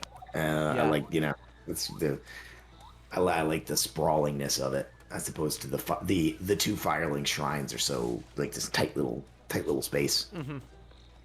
I thought we spent a third of tonight just talking about Dark Souls, which is Wow. just what a nerdy thing to do. No, I'm just reading. There's a lot of chat, a lot going on in the chat. Active chat tonight. I don't know how to tell how many people are signed on Twitch. I It's can never find that. 20 right now. That's pretty good. Yeah. Seems like a lot of people. What we got? Never played a Souls game. Probably never will. I had a hard enough time with Sigruning. God of War 2018 or 2016, 2018, 2018. right? Is pretty close to as hard as a Dark Souls, in my opinion. It's not quite there, but it's close. So and the Sigrun fight's hard. Like the Sigrun fight is harder than most things in Dark Souls. That fight took me a good 10, 15 tries to win, I bet. Something like that, at least. Maybe more. So there's no shame in that. That game's got some challenge. Yeah. So if you can beat the Sigrun fight, you could beat any of the Dark Souls. I would say. That would be my. So we're now in after hours, and after hours is where we just talked to the chat about Dark Souls. Exactly. I love it. Oh yeah. You had the best Hang on, PvP. I need to look at that because I think I just saw that pop up too, AC. And I need to take a look at that because there might be a gross. Because said that there was a guild in this game that's advertised as Christian Knights. I think they run the town. So if I just get close enough to the town again, it should reload. Now, is that a player created guild, thing? yeah. Uh-huh. Yeah, that's gonna be creepy. Not a good look, honestly. They are a Covenant guild, so it makes a little bit of sense, but like I need to like run off about 30 seconds in this direction, and then we'll turn around and we'll run back and we'll see what's going on. Or oh no, sorry, is it the folks just on the? Well, you guys can't see global chat, so. I don't So know what's Diamond go. two had the best PvP in the series. I don't actually think that's a hot take. I think that's I think a lot of people think Oh that. no, so these guys are a different group. They're called Last Light. Oh yeah, there it is. It's an advert in the global chat. Christian Knights daily elite chess run starts 9 p.m. Eastern time. XY for invites, blah blah blah. Bunch of gobbledygook. Yeah, So it looks absolutely. like it's XY is presumably just saying right. Presumably chromosomal, which is gross. But oh no, sorry, it's just type XY to get an invite. Okay. Which still feels gross, cause those aren't accidental characters. Those aren't spam for characters. That's twice as holy. Yeah, that's gross. But yeah, a guild advertising itself as Christian Knights, which is Crusaders, which is bad, because that's super bad actually. The more I think about that, the worse that gets. Never played Code Vein. Code Vein any good? Is that a Souls like? Yeah, The best Dark Souls. It's like The true- vampire souls. The best Dark Souls by far is Hollow Knight. True. I'm kidding. Although I do love Hollow Knight's great. Hollow Knight is a phenomenal game. What a good game. What a good game. That's what we should do next time. We get together. I've just decided we're going to do this again, and we're going to play Hollow Brilliant. Knight or Dark. It's not good. We won't even talk about history, archaeology at all. We're just. AC Esquire is recommending Neo 2 for best historical fashion souls. Ooh, I have those two Neo games. I have the and first one right now. played- I haven't gotten the second one. I have not played them, and I know that everybody says like if you love the Souls games, your next like Neo is like the next one on the list to play, and I've just never I mean, I've never done. right, we need to play it eventually for Scampus appreciation threads. Because one of the Yeah, I yokai in Neo 2 is a perfectly that's- spherical cat. I mean, I think Neo would be an interesting one to talk about. Oh yeah. Like with somebody who knows something about that time period, right? Because it's supposed to take place in you're like a real historical figure. I mean, it's like a Exactly. fantasy Right. version, right? It's one of those weird cases where the player character is not an insert into the period, but is Yeah. actually like someone who's tested in the historical record. But it's also an insert because you play like an Irish guy, right? Yeah, no, but he's like an Irish guy who actually is like real. Yeah. So that's super interesting. That doesn't Is Neo usually made, happen. Neo made by a Japanese company? Who made Neo? Is that Oh gosh, I don't remember. Chat, you you're one will half remember the better story. than I do. Yeah, chat, figure out for us. Somebody Google. Man, I've never been on a It's stream Koei before. Tecmo. I'm gonna tell you, asking the chat to do stuff for you is extremely fun. I now see why streamers do that all the time. Honestly great, because I don't have to know things as long as one person there knows things, and I can just repeat what they say. Yeah. You just Koei Tecmo. Okay. Which is that's a Japanese company, right? Yeah. So that would be really interesting to have somebody who knows about that period. Another but instant again, like something we've talked about a lot, right? A game that takes place in like a real historical time but has like vague fantasy elements, and how do you do that Yeah, thoughtfully and in a way that's not gross, I think is tough. it is tough, but at the same time, right? It's the thing I want games to do, right? Yeah. I don't like fantasy with vague historical elements so much as I like historical with vague fantasy elements. And I like historical with vague fantasy elements, if they're done right, more than I like strictly historical. Partly just because fantasy is super fun to play, but also because I think something games have never actually been as good as their promise suggests at doing, is really showing how different cultures perceive the world around them, and the place that, things that we'd say are fantasy elements actually have within that worldview. Right? Yeah. So, like, yokai are like a real thing that you have to, like, acknowledge and act around. Yeah, so just like really, you embrace. Well, what the Witcher games are maybe a decent example of that, right? Exactly, Like right? The all Witcher is probably the best example to date. all that stuff is based on like real European folklore stuff, right? Yeah, I think. most of it, Uh, yeah. and I mean, I know I haven't actually played those games or read the books. I do. I've watched the series. It's good. It's a good The show. series is good. The show's good. The Yeah, I've show's good. watched most of the first season. Got that Superman. Exactly. The second season was good. I enjoyed the second season. I think it was stronger than the first. Nice. I mean, I don't know if that. I that's don't know if it's a hot expected. take or not. I mean, I'd be very upset if a show didn't figure out how to do better on its You second. should, right? They probably have more money in the second season because the first season was so successful, and they have more time, not as much pressure, right? It's all the benefits there. Exactly. Somebody's got a highlighted message with looks like Ooh. a We'd rather question. see a game make an honest and engaged attempt and fail, or more what this game does and not try at all. I That's a great question because there's a Honestly, risk great. reward there. Yeah. Yeah. I would say that I think I would prefer to see a game try, but if you fail, there's potentially like a lot of downside, right? In that, what does failing mean in this case? It means you've probably done something really You've made something really insensitive and gross, and that might be worse than just making something that's not a great game, right? If you make something that's like actively offensive because you just like stolen a bunch of ideas from groups that you really had no right to do that, and so that would be but it's not that hard to not do that. Exactly. Right? You know? I guess the question is, what does it mean to try? Right? Yeah. Is it a bunch of developers in Canada say, just going like, oh yes, we know, we have done some vague research, let us make the video game that tells these other people's perception? Yeah. Or is it, we've actually brought technical experience in order to help bring to life another historical or ongoing culture with discussions from their descendants and or members of the community.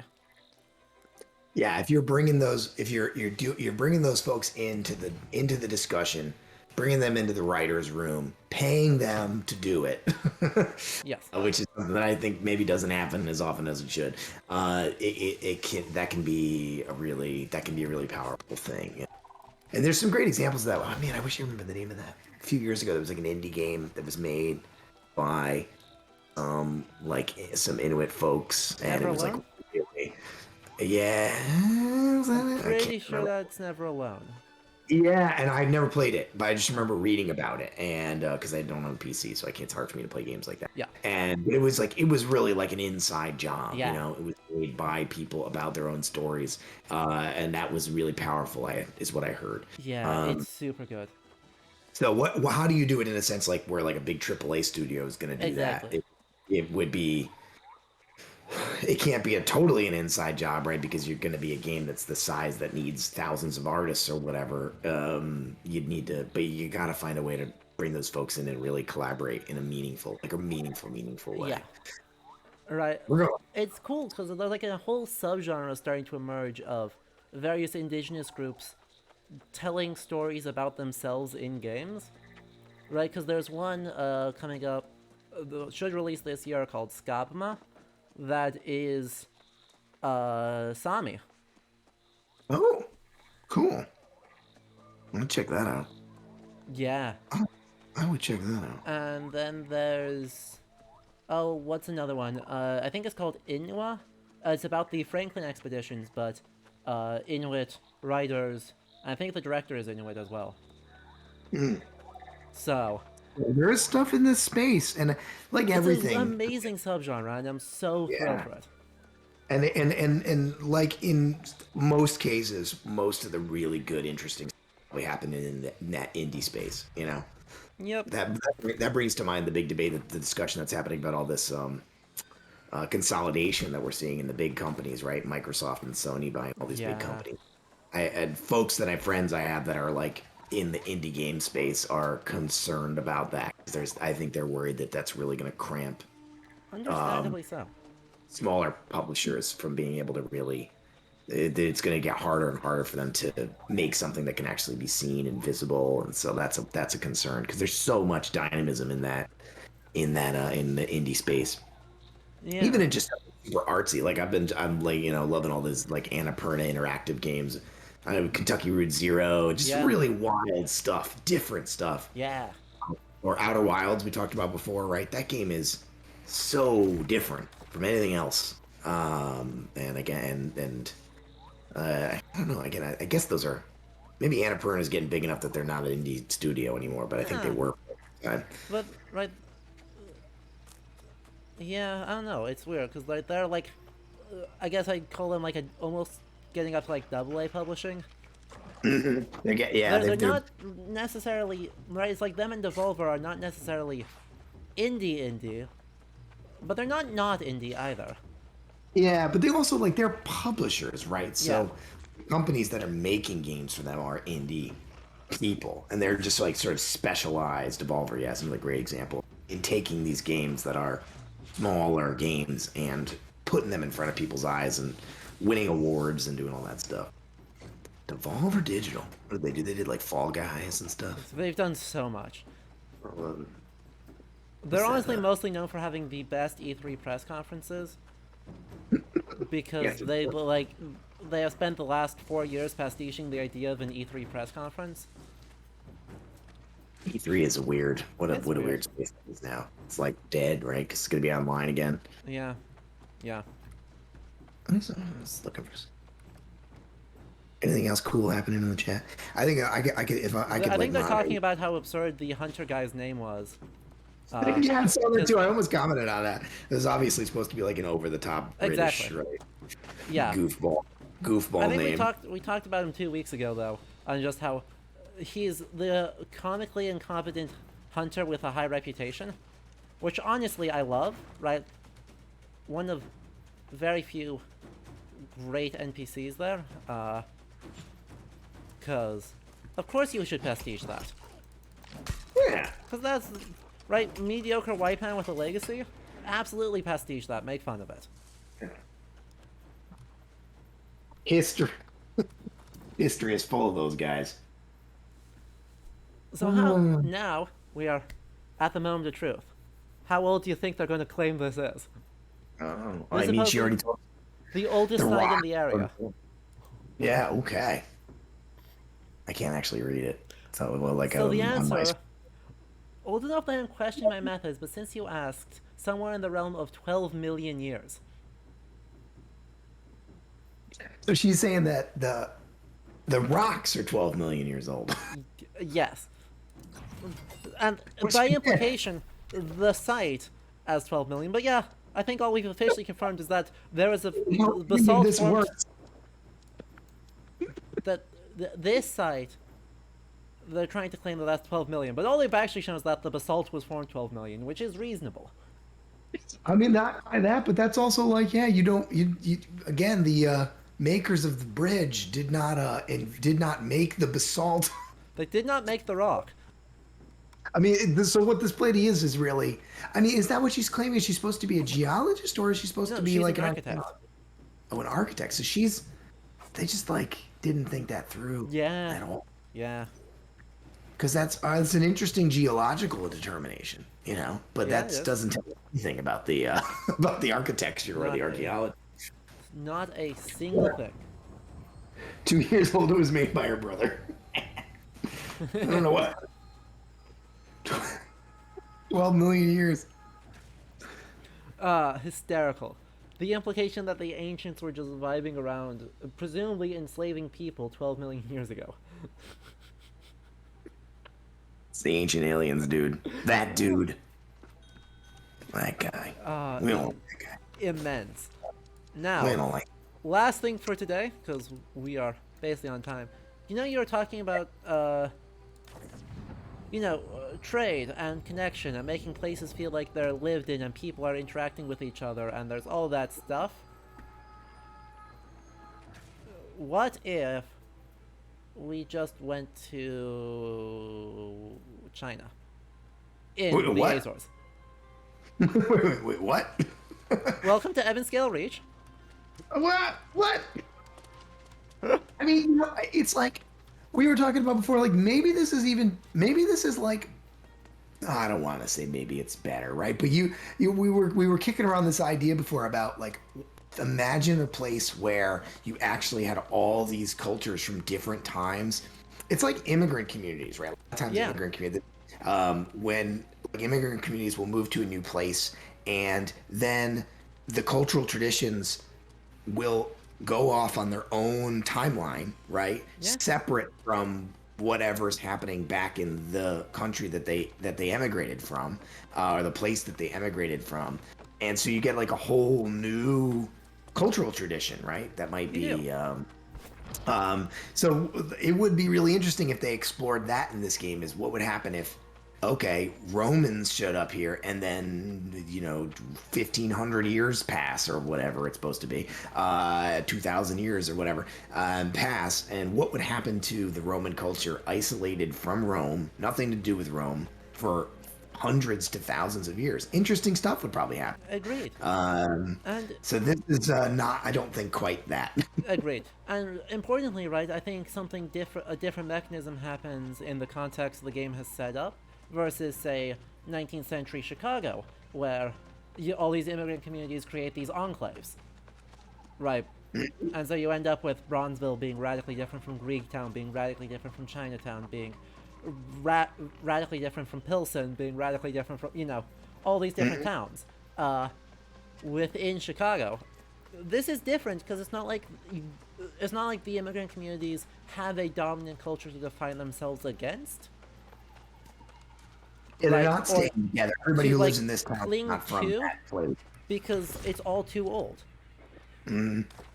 It's all too far back, and so It's like they were close to some good ideas. exactly. But they did an MMO thing where each zone is completely different. Yep. I mean, I was like, oh man, that's a big That's a big gator. That's a big gator. That's a big gator. We're resuming. We're just gonna run away from it real fast because its current level is a big red skull. Oh yeah. So, I love games. I do like when games do that. They're like, they just tell you this thing's too strong. Yeah, we are. Although I also love, like in a Dark Souls, where the way you find out that the enemy is too strong for you is it kills you. Yeah. And then you know. Yeah. Okay, I'm not going near that again. Yep. Let's wait till I gain about 30 levels. 12 million is long before humans. Yeah, that's true. This is very true. That's very true. 12 million is even quite a bit older than the oldest hominids. And the oldest bipedal primates are maybe in the neighborhood of around 8 million years old. So that's, 12 million is too old by a lot. Crap. I'm super Even gonna you- die here. They have guns, and I aggroed one of them. Run zigzags. We're just gonna put trees in between us and the ow. Oh. That hurt. Put So some even if trees you in wanted here. the idea that like this was, which could be an interesting thing to say, is that this ancient culture like got stuck here a really long time ago. Yeah. Even that 12 million just doesn't make any sense. Yeah. You could say maybe 50,000, 100,000. You get too much older than that, you're starting to get into the neighborhood if you're not really talking about modern humans anymore. If you get into the hundreds of thousands of years ago.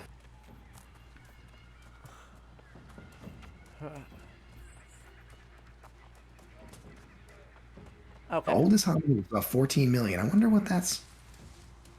what species that's considering. Because there's like, Yeah, that must be. I believe it. The human evolution stuff moves real fast. It moves. I agree. Everything I've heard says it moves. Right. Anything I learned like 10 years ago when I last knew anything about it is probably just wrong at this point. So I won't even say. 14 million. Let's look. I'm gonna Google it. 14 million old hominid. Let's see. What does it call it? Ramapithecus. Cool.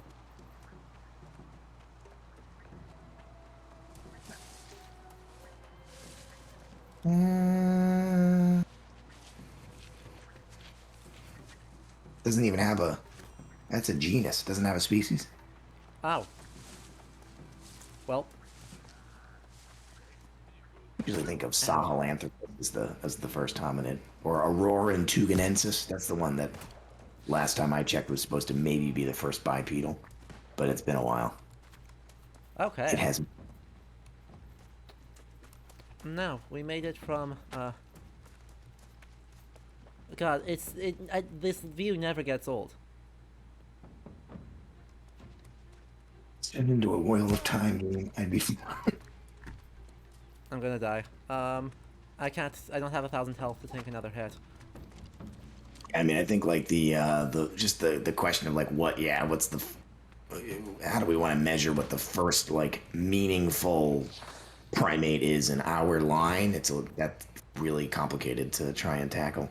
You know, is it bipedal ones? Is it ones that we can directly say, oh yeah, this is our direct ancestor, which can be pretty hard to prove. Show off those dodge skills. Exactly. That dude, Big combat. Ow.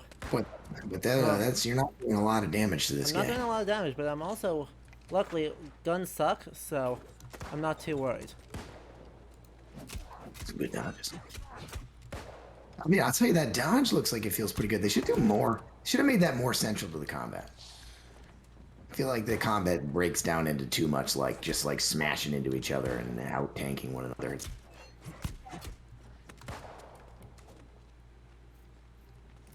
I'm gonna actually beat him, I think. Yeah, between 8 and 4 million years ago, the human line and chimpanzee splines. But that sounds about right. Yeah, I had heard 9. I thought.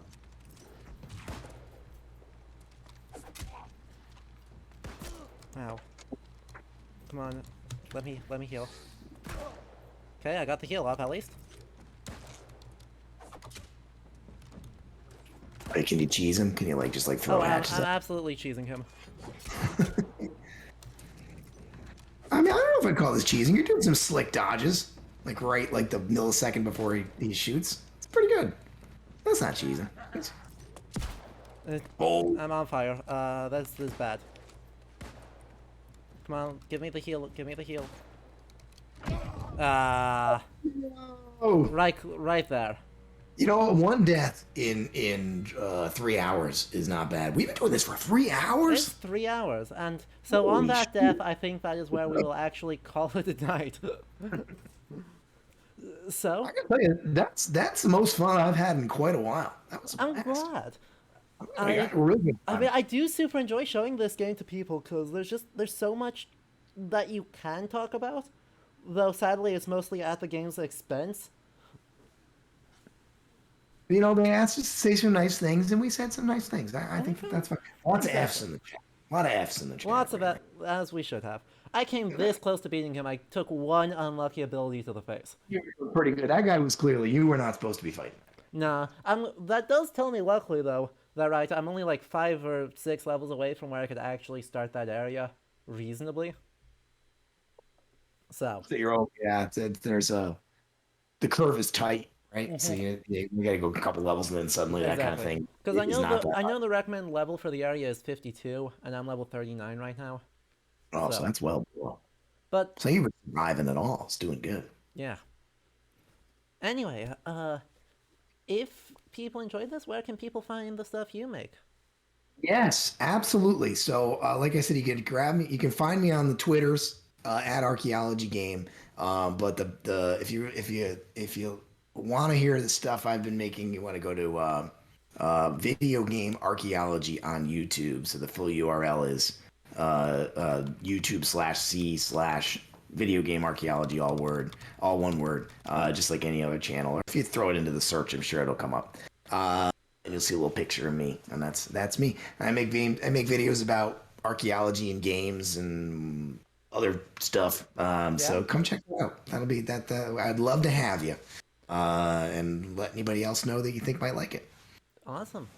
And one final question here. You wake up tomorrow and Amazon has said you are now in charge. Us in our infinite power has put you in charge of the game. Oh shoot! What's the first thing that needs doing? Because the answer is there are many. Yeah, I mean I think the first thing to do would be to build a consulting team. Uh this is maybe cheating because this is gonna allow me to do several things at once. But to build a consultant team that would first and foremost have descendant communities that would allow you to not have to kind of like wuss around all the issues that they don't want to talk about, right? So hire some indigenous folks, some indigenous storytellers, some indigenous historians or archaeologists, and then also some historians of the time period, some archaeologists of the time period, to help and then you have a brain trust of people that when you have ideas, you can say it's not just about getting it right. I think a lot of these companies think it's like, well, they're just going to make it accurate. It's more than being accurate. It makes the game feel better when it's thoughtful, right? And so that would be what I would do. I would build a consulting team that would involve both experts of the academic variety and also community members who have that other kind of expertise that comes from the only kind of knowledge that you can have from being a community member. Yeah. I'm curious, do you think that there is a way to like make an MMO set in the 17th century that is not gross? I think it would be hard. I mean, I don't think I'd do it. I like mean, I I think, certainly wouldn't do it. I think it's a bad idea. But is there I a think road there? I think colonialism is just like I don't know how you do something in the 17th century in this sort of setting and you don't engage with colonialism as a process, as a cultural process, and as a destructive process, and as a something that destroyed lives. And I think you can make a game about that, but an MMO like has to be partially is always going to be partially like player driven. Yeah, And I think if I was going to make a game about that, I would want it to be something that was more narratively tight than an MMO could be. agreed. Because then you could really speak about those issues in a way that was really meaningful and maybe actually people could learn from and be enriched by. So I think for an MMO, I don't know. I'm Yeah, having a hard time imagining a way that you could do it without it being at least a little bit gross. fair. Right, because, I mean, I even don't like Greedfall doing a very similar setting, even more explicitly fantasy, but, right, being a single player RPG, I even find that to be too narratively fuzzy. Yeah, they Like, have to. I think you got to be narratively bold about it. If yeah, it's going to be about that time period, it's going to be about that setting. If you're going to be engaging with things like colonialism or slavery, or you got, I think you have to engage with it very honestly. yeah, That's the only way to do that in an artistically honest way. And so it's got to be accurate and it's got to be sensitive and it's got to be thoughtful. It doesn't agreed, mean it has to be, and it shouldn't be sanitized, right? Like that's the thing you don't want to do. I don't think you want to sanitize those things. agreed, 'Cause that's going to get you into trouble. Well, yeah. always. Yeah.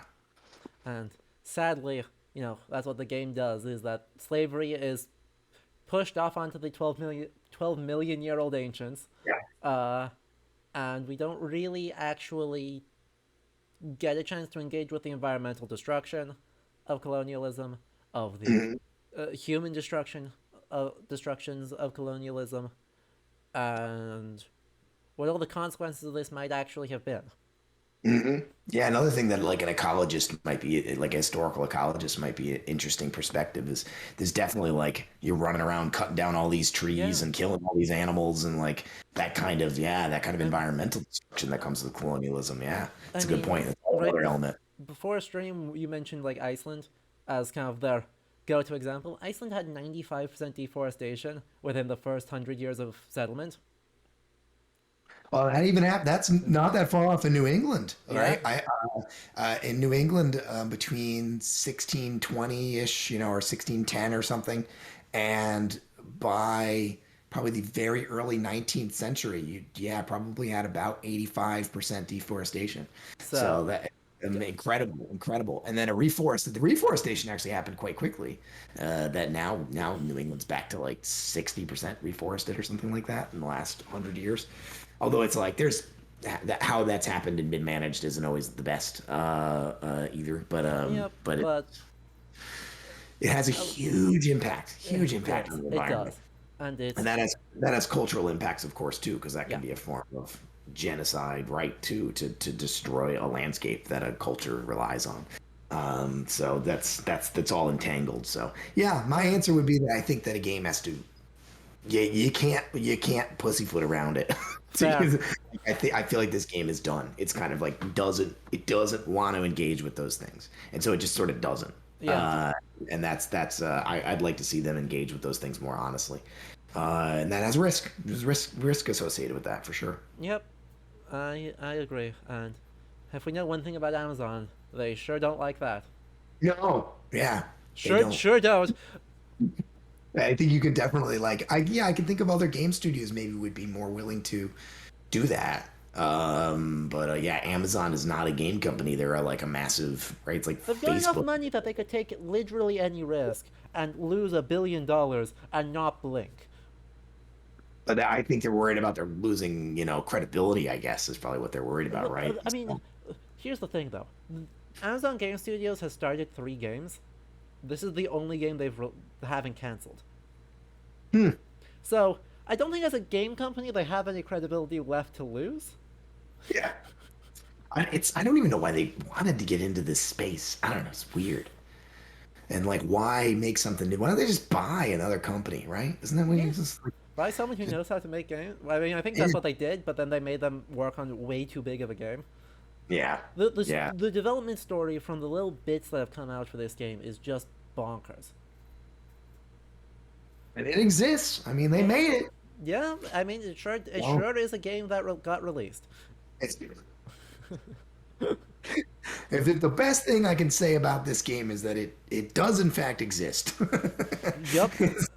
It is. You can turn it on and you can play it. Look, but we got 12 million-year-old ancient aliens out of this. That's what we did. We discovered. Which We is discovered that my the game is favorite. trying to tell us that the ancient people in this game are 12 million years old, which makes absolutely no sense. And we discovered perhaps the greatest anachronism in the game is that they're using late 20th century chemical analyses Incorrectly. to determine that incorrectly to come up with the bonkers interpretation. I freaking this game never fails to disappoint. So we found some fun stuff. I think we got there. We got there. Yup. Anyway, chat, I hope you all enjoyed. I'll be back on Friday with more God of War, and then finishing up Lego Indiana Jones next Sunday with Last Yeah. Crusade, with one of the good Indiana Jones movies turned into Lego. That's the best one, I think. I think it's the best one too. And not just because we went back to our roots of wandering around Europe punching Nazis. Yeah, I'm telling you. Yeah, if you put punching Nazis in there, it's always going to be a good Indiana Jones. gonna That be was the good. problem. There's no Nazis in Crystal Skull. Oh, they were fighting Soviets. communists instead. Yeah, there right? are Soviets, which works way less well. Yeah, it was This not is as not as strong. good. Yeah. Anyway, I hope you all have a good night. Can we get a quick emote spam to thank Bill for coming on? Because, Right, watch that on the we chat. deserve it. Watch the wall of emotes. There's a wall of emotes. Exactly. Oh, that's my YouTube channel linked in there. Yeah, I believe that's it. the one. So you should click on that and then subscribe. Do that subscribe Yeah. button. Make sure Yeah. you follow him for the best archaeology related memes and for actually really good video content. Way better than my Yeah. stuff. Like, I don't know why you're all watching me. Way better than my stuff. Oh no. Most of it's crap, but a couple of them are good. Mood. All right. I No. hope you all have a lovely rest of your evenings, and we'll catch you all on the next stream. All right. Bye. Bye, everybody.